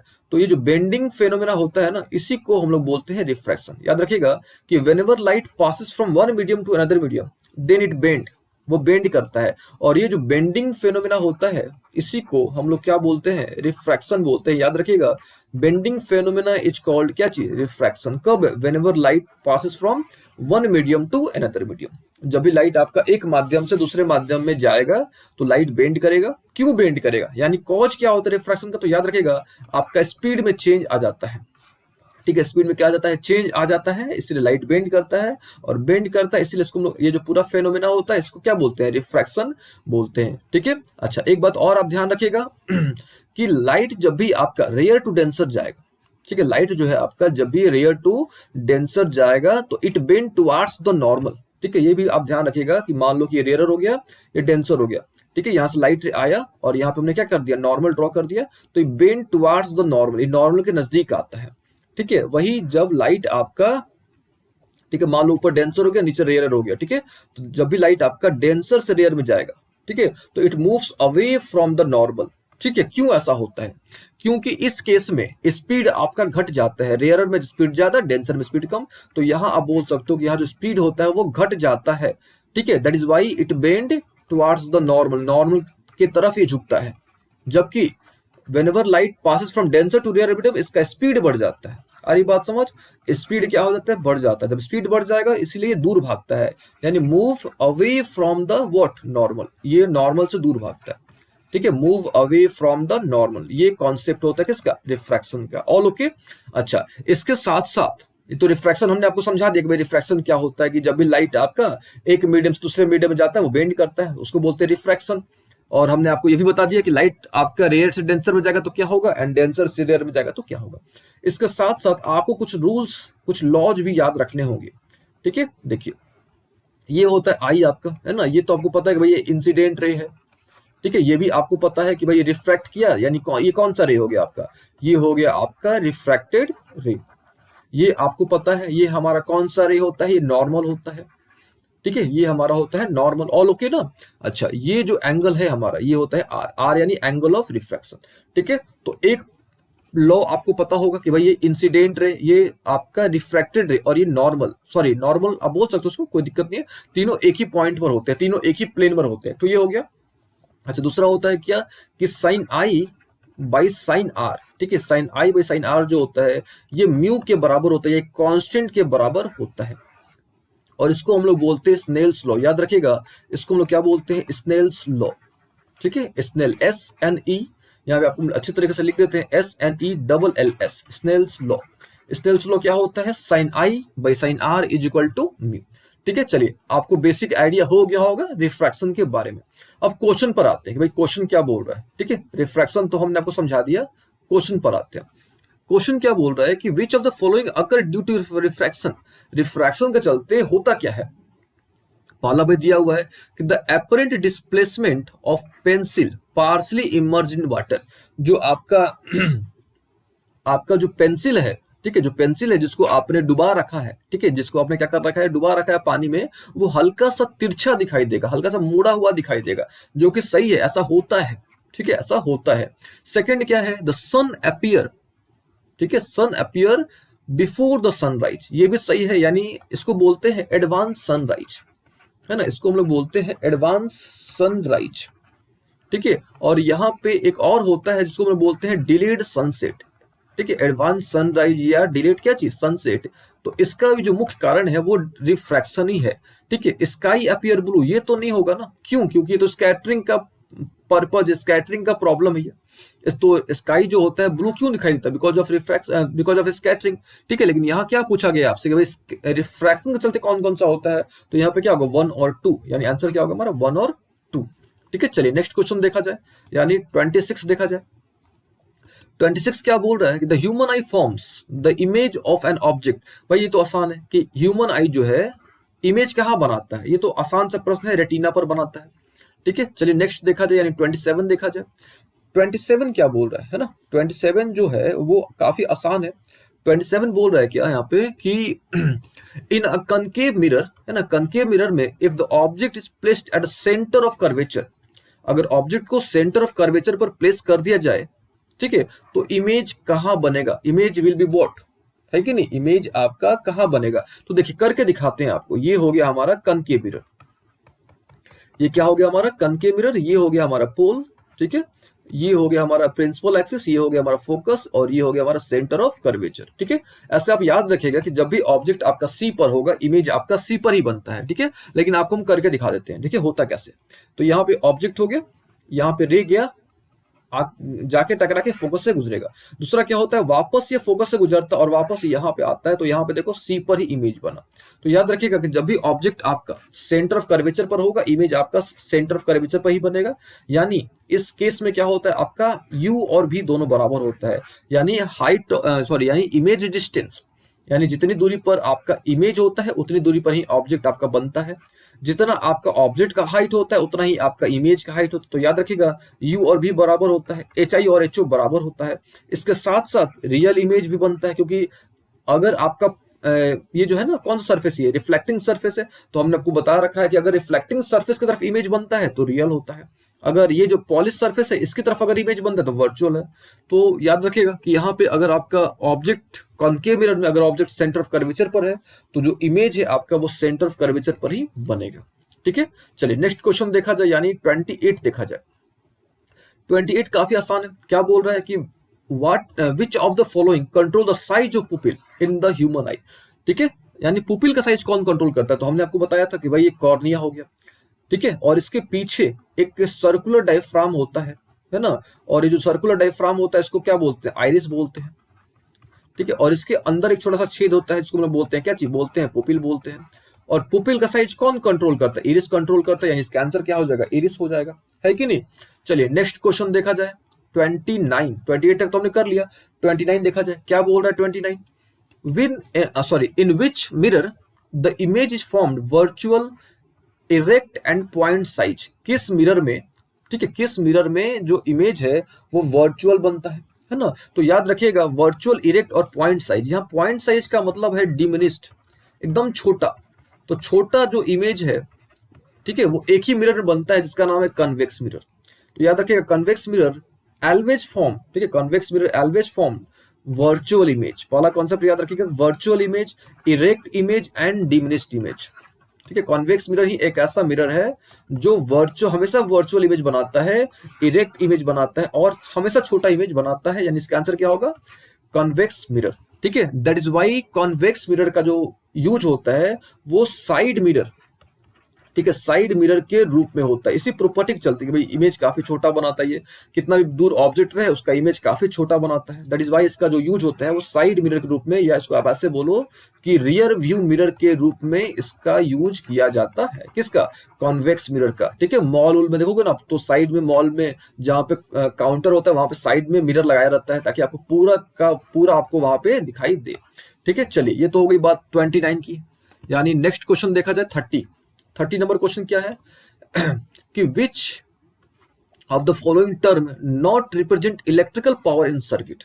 देखिए ये तो प्रश्न जो है आपका, ये हमने गलती से ये प्रश्न हमने इलेक्ट्रिसिटी का प्रश्न जो है हमने ऑप्टिक्स में ला दिया है, लेकिन फिर भी इसको सॉल्व कर लिया जाए। क्या है प्रश्न? ये कि which of the following does not represent electrical power. तो हमने आपको ऑलरेडी बहुत सारे फॉर्मूला डिराइव कर रखे हैं पावर के, जैसे कौन कौन सा? तो P इक्वल टू VI होता है, P equal to I square R होता है, P equal to V square by R होता है। ठीक है, P equal to W by T होता है। ठीक है, बहुत सारे फॉर्मूले होते हैं। तो यहाँ पे क्या बोल रहा है कि नॉट रिप्रेजेंट इलेक्ट्रिकल पावर को कौन सा रिप्रेजेंट नहीं कर रहा? तो देखो ये तो भाई रिप्रेजेंट कर रहा है, ये रिप्रेजेंट नहीं कर रहा है ना, क्योंकि ये भी रिप्रेजेंट कर रहा है, ये भी रिप्रेजेंट कर रहा है। तो आंसर क्या होगा आपका? ये वाला होगा, क्योंकि ये तीनों, ये 1, 3 और 4 ये तो रिप्रेजेंट कर रहा है। तो क्वेश्चन क्या था कि कौन रिप्रेजेंट नहीं कर रहा है? ठीक है, तो क्लियर कट है कि भाई आपका जो 2 नंबर है ना, 2 नंबर जो है वो रिप्रेजेंट नहीं कर रहा है, क्योंकि ऐसा कोई फॉर्मूला ही नहीं होगा पावर का, पॉसिबल भी नहीं है। ठीक है, तो इसका आंसर क्या होगा? IR square. चलिए नेक्स्ट क्वेश्चन देखा जाए 31 जो है क्या है, पढ़ा जाए 31 क्वेश्चन क्या बोल रहा है कि in which of the following mirror, ठीक है, किस मिरर में the size of object form is always equal to size of object. यानी आसान सा क्वेश्चन है कि भाई कौन सा मिरर है जिसमें साइज ऑफ इमेज और साइज ऑफ ऑब्जेक्ट हमेशा बराबर होता है। तो हमने आपको बता रखा है कि भाई प्लेन मिरर ही एक ऐसा मिरर है ना, प्लेन मिरर ही एक ऐसा मिरर है जिसमें, ठीक है, प्लेन मिरर ही एक ऐसा मिरर है जिसमें आपका U और V, ठीक है, जितनी दूरी पर ऑब्जेक्ट बनेगा उतनी दूरी पर इमेज बनेगा। HI और HO यानी हाइट ऑफ इमेज और हाइट ऑफ ऑब्जेक्ट हमेशा बराबर होता है। प्लेन मिरर वर्चुअल इमेज हमेशा बनाता है और इरेक्ट इमेज हमेशा बनाता है। ठीक है, तो इसका आंसर क्या होगा? Plane mirror. याद रखिएगा प्लेन मिरर जो होता है आपका हमेशा क्या करता है? सेम साइज का इमेज बनाता है। ठीक है, जबकि कॉनकेव मिरर में अगर ऐसा प्रश्न आ जाए तो कॉनकेव मिरर जो होता है बड़ा भी बनाता है। याद रखिएगा कॉनकेव मिरर बड़ा भी इमेज बनाता है, यानी इनलार्ज इमेज बनाता है। ठीक है, ये सेम साइज का भी बनाता है, ठीक है, और ये छोटा भी इमेज बनाता है। तो कॉनकेव मिरर तीनों तरह का इमेज बनाता है। ठीक है, जबकि प्लेन मिरर जो होता है केवल सेम साइज का इमेज बनाता है, एंड जो कॉन्वेक्स मिरर होता है वो हमेशा डिमिनिश्ड इमेज बनाता है। ठीक है, चलिए नेक्स्ट देखा जाए, यानी 32 क्या है? 32 बोल रहा है क्या कि what are the object like the sun that gives out or emit of their own light. भाई ऐसा कौन सा ऑब्जेक्ट है जो सन की तरह खुद लाइट देता है? तो भाई ये तो काफी आसान है, कोई भी लुमिनस ऑब्जेक्ट जो होगा वो क्या करेगा? खुद का लाइट होगा उसका। तो इसका आंसर क्या होगा? Luminous object. ठीक है, चलिए नेक्स्ट क्वेश्चन देखा जाए, यानी 33 देखा जाए। ठीक है, 33 क्या है? द एबिलिटी टू डिस्टिंग्विश, ठीक है, the ability to distinguish two closely placed object. ठीक है, ये तो हमने क्वेश्चन कर भी रखा है। तो इसका आंसर क्या होगा? Resolving power. ठीक है, इसका आंसर होगा आपका रिजॉल्विंग पावर, या इसको आप ऐसे बोल सकते हो, इस तरह के क्वेश्चंस हमने किए हैं। ठीक है, चलिए नेक्स्ट क्वेश्चन देखा जाए। बोल क्या रहा है यहाँ पे कि भाई which among the following is the most helpful in energy saving. कौन सा जो है आपका एनर्जी सेविंग में बहुत ज्यादा बेहतर होता है, या आप बोल सकते हो कि हेल्पफुल होता है। तो याद रखिएगा एलईडी जो होता है ये एनर्जी सेविंग होता है, ये काफी एनर्जी बचाता है। ठीक है, और एलईडी का फुल फॉर्म याद रखिएगा, एलईडी जो है इसका फुल फॉर्म होता है लाइट इमिटिंग डायोड, है ना, लाइट इमिटिंग डायोड। ठीक है, बाकी की तुलना में बाकी यहाँ जितने भी डिवाइसेज हैं ये एनर्जी ज्यादा कंज्यूम करते हैं। ठीक है, लेकिन एलईडी जो होता है जो कि एक डायोड पर काम करता है, जो एक सेमी कंडक्टर डिवाइस होता है, ठीक है, जो एक सेमी कंडक्टर डिवाइस होता है, ये काफी कम एनर्जी लेता है। ठीक है, तो याद रखिएगा एलईडी जो होता है काफी कम पावर क्या करता है? कंज्यूम करता है। ठीक है, तो इसका आंसर क्या होगा? एलईडी। ठीक है, नेक्स्ट क्वेश्चन देखा जाए, यानी 35। ठीक है, ये देखिए 35 क्या बोल रहा है कि लाइट जो है, ठीक है, लाइट जो है is composed of small particles. Light small particle से मिलकर बना होता है। ठीक है, तो ये याद रखिएगा ये जो है फोटोन से मिलकर बना होता है, और ये कॉन्सेप्ट जो है ये क्वांटम थ्योरीज के थ्रू आता है। ये जो कॉन्सेप्ट है आपका क्वांटम थ्योरी के थ्रू आता है, और ये क्वांटम थ्योरी जो था मैक्स प्लैंक ने दिया था। ठीक है, मैक्स प्लैंक ने ये कॉन्सेप्ट दिया था, जिसको हम लोग प्लैंक क्वांटम थ्योरी के नाम से भी जानते हैं। ठीक है, और सेम कॉन्सेप्ट अल्बर्ट आइंस्टाइन ने भी दिया था। ठीक है, तो याद रखिएगा कि लाइट जो होता है वो छोटे छोटे पार्टिकल से मिलकर बना होता है, जिसको हम लोग क्या बोलते हैं, फोटोन्स। ठीक है, और फोटोन्स की जो एनर्जी होती है, ये भी याद रखिएगा, जो फोटोन्स की जो एनर्जी होती है वो होता है एच न्यू। ठीक है, ये भी याद रखिएगा कि जो फोटोन की जो एनर्जी होती है ये होता है एच न्यू। एच यहाँ पे प्लैंक कांस्टेंट है आपका। ठीक है, जो एच है यहाँ पे वो है आपका प्लैंक कांस्टेंट। ठीक है, और जो वी है आपका ये फ्रीक्वेंसी है। ठीक है, वी जो है आपका क्या है, फ्रीक्वेंसी। ठीक है, तो इसका आंसर क्या होगा, फोटोन। ठीक है, नेक्स्ट क्वेश्चन देखा जाए कि भाई ये तो हो गया। 36 देखा जाए, 36 क्या बोल रहा है, बोल रहा है क्या कि when the light pass from one medium to another medium, जब भी लाइट आपका एक माध्यम से दूसरे माध्यम में जाएगा, एक मीडियम से दूसरे मीडियम में जाएगा, तो उसको हम लोग क्या बोलते हैं, रिफ्रैक्शन बोलते हैं, और इसको हमने डील कर रखा है। ठीक है, चलिए नेक्स्ट देखा जाए। 37 बोल रहा है क्या कि which phenomena shows particle nature of light. ठीक है, पार्टिकल नेचर ऑफ लाइट के बारे में कौन बताता है, तो यहाँ पे क्लियर कट केस है भाई, फोटो इलेक्ट्रिक इफेक्ट। ठीक है, और फोटो इलेक्ट्रिक इफेक्ट के बारे में हमने आपको बता रखा है कि भाई फोटो इलेक्ट्रिक इफेक्ट क्या होता है, लेकिन फिर भी हम आपको एक बार रिपीट कर देते हैं। ठीक है, देखिए कोई भी आपके पास मेटल सरफेस हो गया है ना, मेटल सरफेस हो गया। ठीक है, और मेटल सरफेस है तो इसके पास क्या ज्यादा होता है, इलेक्ट्रॉन काफी ज्यादा मात्रा में होते हैं। तो कोई भी लाइट रे आएगा, यानी लाइट रे कोई भी नहीं है, एक सर्टेन फ्रीक्वेंसी का, एक सर्टेन वेवलेंथ का लाइट रे आएगा, स्ट्राइक करेगा और वापस स्ट्राइक करेगा, और यहां से इलेक्ट्रॉन निकलना शुरू हो जाएंगे। तो ये जो पूरा फेनोमेना होता है इसी को क्या बोलते हैं, इसी को बोलते हैं फोटो इलेक्ट्रिक इफेक्ट। तो यहाँ पे पार्टिकल नेचर को ये लॉ एक्सप्लेन कर रहा है। ठीक है, ये जो लॉ है आपका पार्टिकल नेचर को एक्सप्लेन कर रहा है। कैसे, देखिए ये लॉ कहता है क्या, ठीक है, कि भाई लाइट जो है वो फोटोन से बना हुआ है, तो कहता है कि भाई फोटोन यहाँ पे स्ट्राइक किया, यहाँ जो फोटोन स्ट्राइक किया, और यहाँ से इलेक्ट्रॉन क्या करना, इजेक्ट करना स्टार्ट कर दिया। ठीक है, तो ये जो कॉन्सेप्ट है फोटो इलेक्ट्रिक इफेक्ट कहलाता है। ठीक है, चलिए नेक्स्ट देखा जाए, यानी 37 तो हो गया, 38 देख लिया जाए। 38 क्या है, 38 बोल रहा है क्या आपका कि भाई which colour is formed when red and green colour are mixed. तो सबसे पहले हमको थोड़ा कलर के बारे में समझना होगा। कलर हमने आपको बता रखा है कि भाई कलर क्या होता है। ठीक है, कलर तीन तरह के होते हैं। ठीक है, कोई भी कलर होता है वो तीन तरह का होता है। कौन कौन सा, एक होता है प्राइमरी कलर, याद रखिएगा, एक होता है प्राइमरी कलर। ठीक है, जिसको बोलते हैं RBG, यानी रेड ब्लू ग्रीन को बोलते हैं प्राइमरी कलर। दूसरा होता है आपका सेकेंडरी कलर। ठीक है, यानी कोई भी दो प्राइमरी कलर को मिला देने पर, कोई भी दो प्राइमरी कलर को मिला देने पर जो कलर तैयार होता है उसको बोलते हैं सेकेंडरी कलर। और एक होता है आपका कंप्लीमेंट्री कलर। कंप्लीमेंट्री क्या चीज, कलर, यानी कोई भी तीन कलर, इसको आप ऐसे समझो कि कोई भी कलर को मतलब वैसे कलर जिनको मिला देने पर अगर आपको व्हाइट कलर मिलता है तो उसको हम लोग क्या बोलते हैं, कंप्लीमेंट्री कलर। ठीक है, तो याद रखिएगा तीन तरह के कलर होते हैं, प्राइमरी, ठीक है, सेकेंडरी, और क्या चीज, कंप्लीमेंट्री। खैर क्वेश्चन क्या बोल रहा था, क्वेश्चन बोल रहा था यहाँ पे क्या कि रेड और ग्रीन, रेड और ग्रीन को मिलाने से कौन सा कलर उत्पन्न होता है। तो याद रखिएगा रेड और ग्रीन को मिलाने से येलो कलर मिलता है। ठीक है, इस चीज को याद रखिएगा। जबकि रेड और ब्लू को अगर आप मिलाते हो तो यहाँ पे हम क्या करते हैं, समराइज कर देते हैं, यानी सेकेंडरी कलर जितने भी होते हैं ना उसको आपको लिख के दिखा देते हैं यहाँ पे। कलर तो उम्मीद आपको समझ आ गया होगा भाई कलर क्या होता है। ठीक है, प्राइमरी, सेकेंडरी और कंप्लीमेंट्री।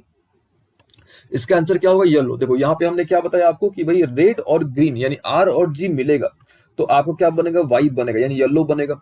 रेड और ब्लू, ठीक है, रेड और ब्लू अगर मिलता है तो मैजेंटा कलर बनता है, याद रखिएगा मैजेंटा कलर बनता है। ठीक है, जबकि ब्लू और ग्रीन को अगर आप मिलाओगे तो सियान कलर बनता है, याद रखिएगा सियान, CYAN। ठीक है, चलिए नेक्स्ट क्वेश्चन देखा जाए, ये तो हो गया 38। 39 देखा जाए, 39 क्या बोल रहा है, why does 39 बोल रहा है, why does water tank appear shallower when viewed from the top।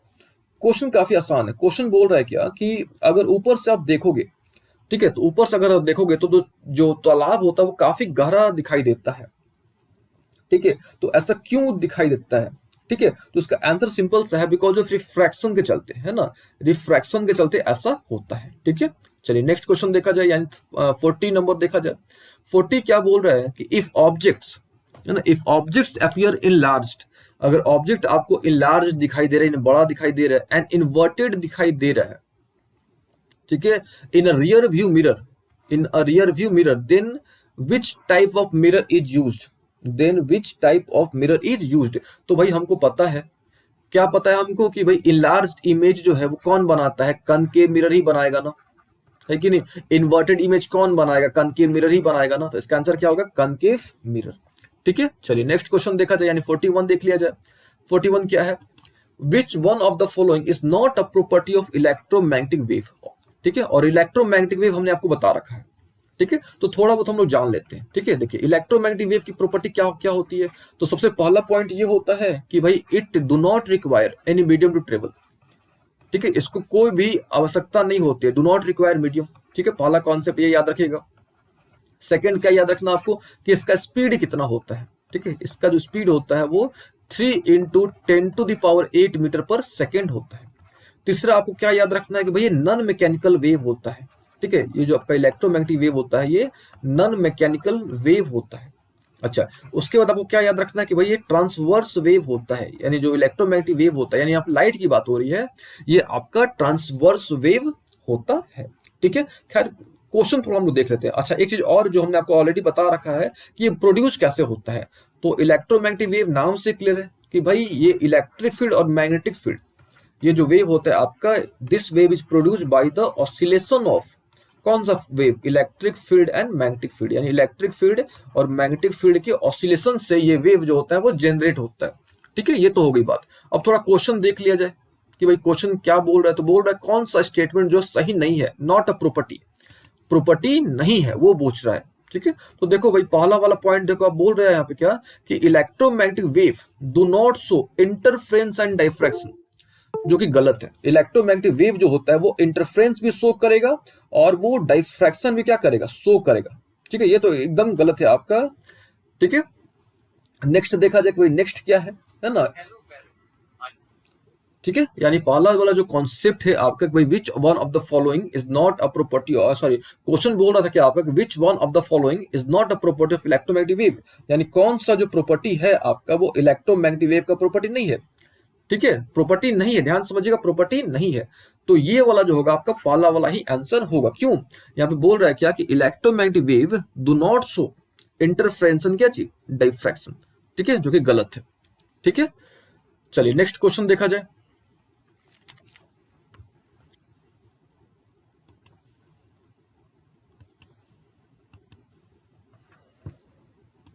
Number 41 की। ठीक है, देखिए 41 नंबर क्वेश्चन क्या बोल रहा है, 41 नंबर क्वेश्चन बोल रहा है क्या कि कौन सी इलेक्ट्रोमैग्नेटिक वेव की प्रॉपर्टी नहीं है। ठीक है, which one of the following is not a property of electromagnetic wave. ठीक है, तो देखिए सबसे पहले हम लोग क्या कर लेते हैं, उनको सेलेक्ट कर लेते हैं कि जो इलेक्ट्रोमैग्नेटिक वेव की प्रॉपर्टी है।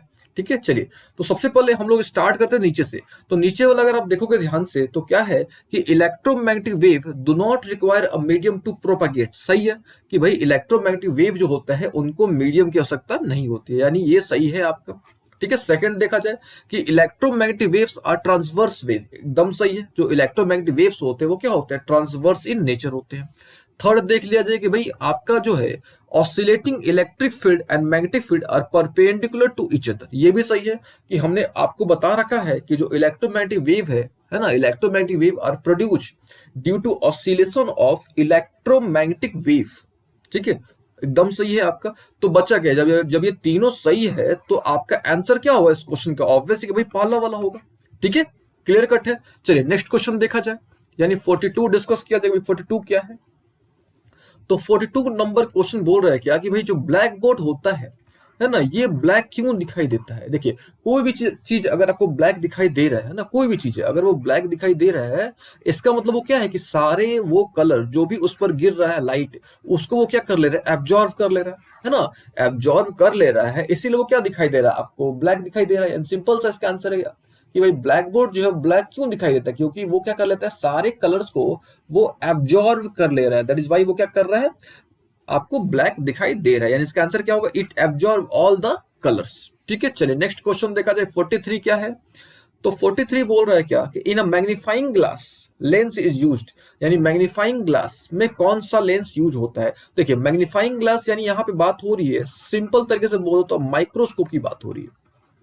है ना। सिंपल माइक्रोस्कोप की बात हो रही है, और सिंपल माइक्रोस्कोप क्या होता है, सिंपल माइक्रोस्कोप या माइक्रोस्कोप बोलो, माइक्रोस्कोप क्या होता है, कन्वेक्स लेंस होता है ऑफ शॉर्ट फोकल लेंथ, ठीक है। तो सिंपल सी बात है, इसका आंसर यहाँ पे क्या होगा, कन्वेक्स लेंस, ठीक है। चलिए नेक्स्ट क्वेश्चन देखा जाए कि भाई नेक्स्ट क्वेश्चन क्या है, यानी 44 देखा जाए। तो 44 जो है यहाँ पे बोल रहा है क्या कि कैलेडियोस्कोप में कौन सा फेनोमेना का यूज किया जाता है।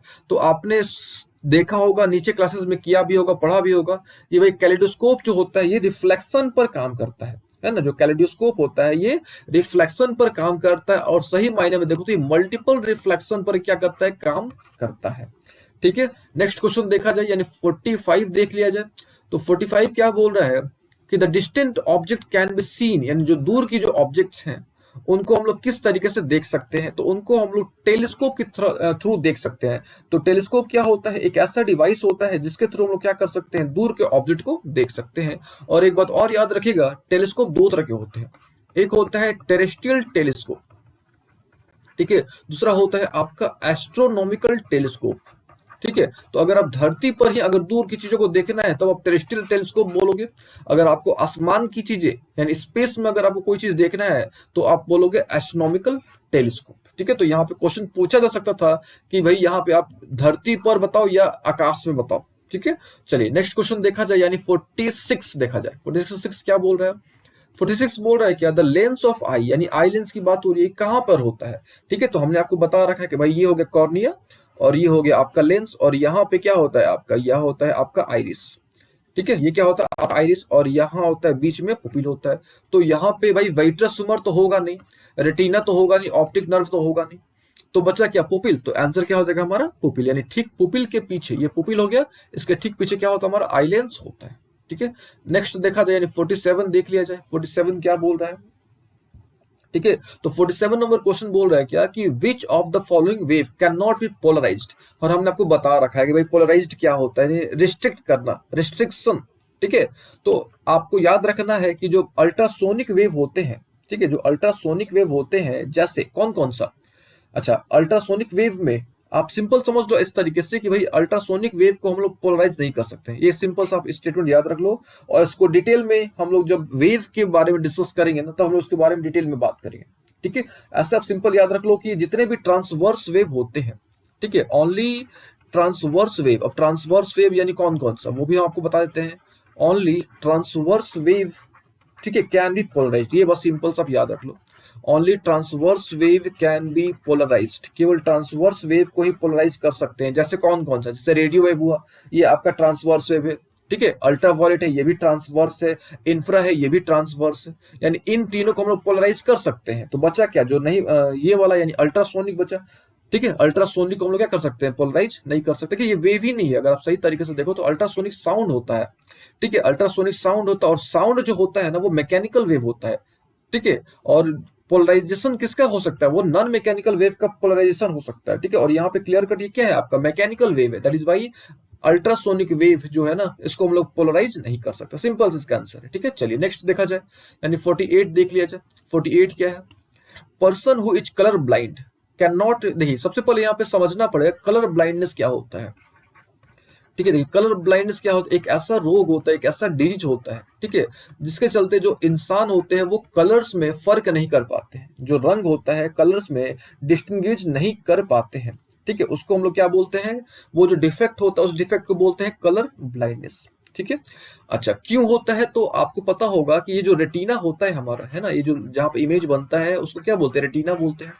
रेटिना जो होता है मेनली सेल से बना होता है, सेल्स और नर्व से बना होता है, ठीक है। और सेल्स जो होते हैं नॉर्मली दो तरह के होते हैं, याद रखिएगा, एक होता है कोन शेप सेल और दूसरा होता है रड शेप सेल।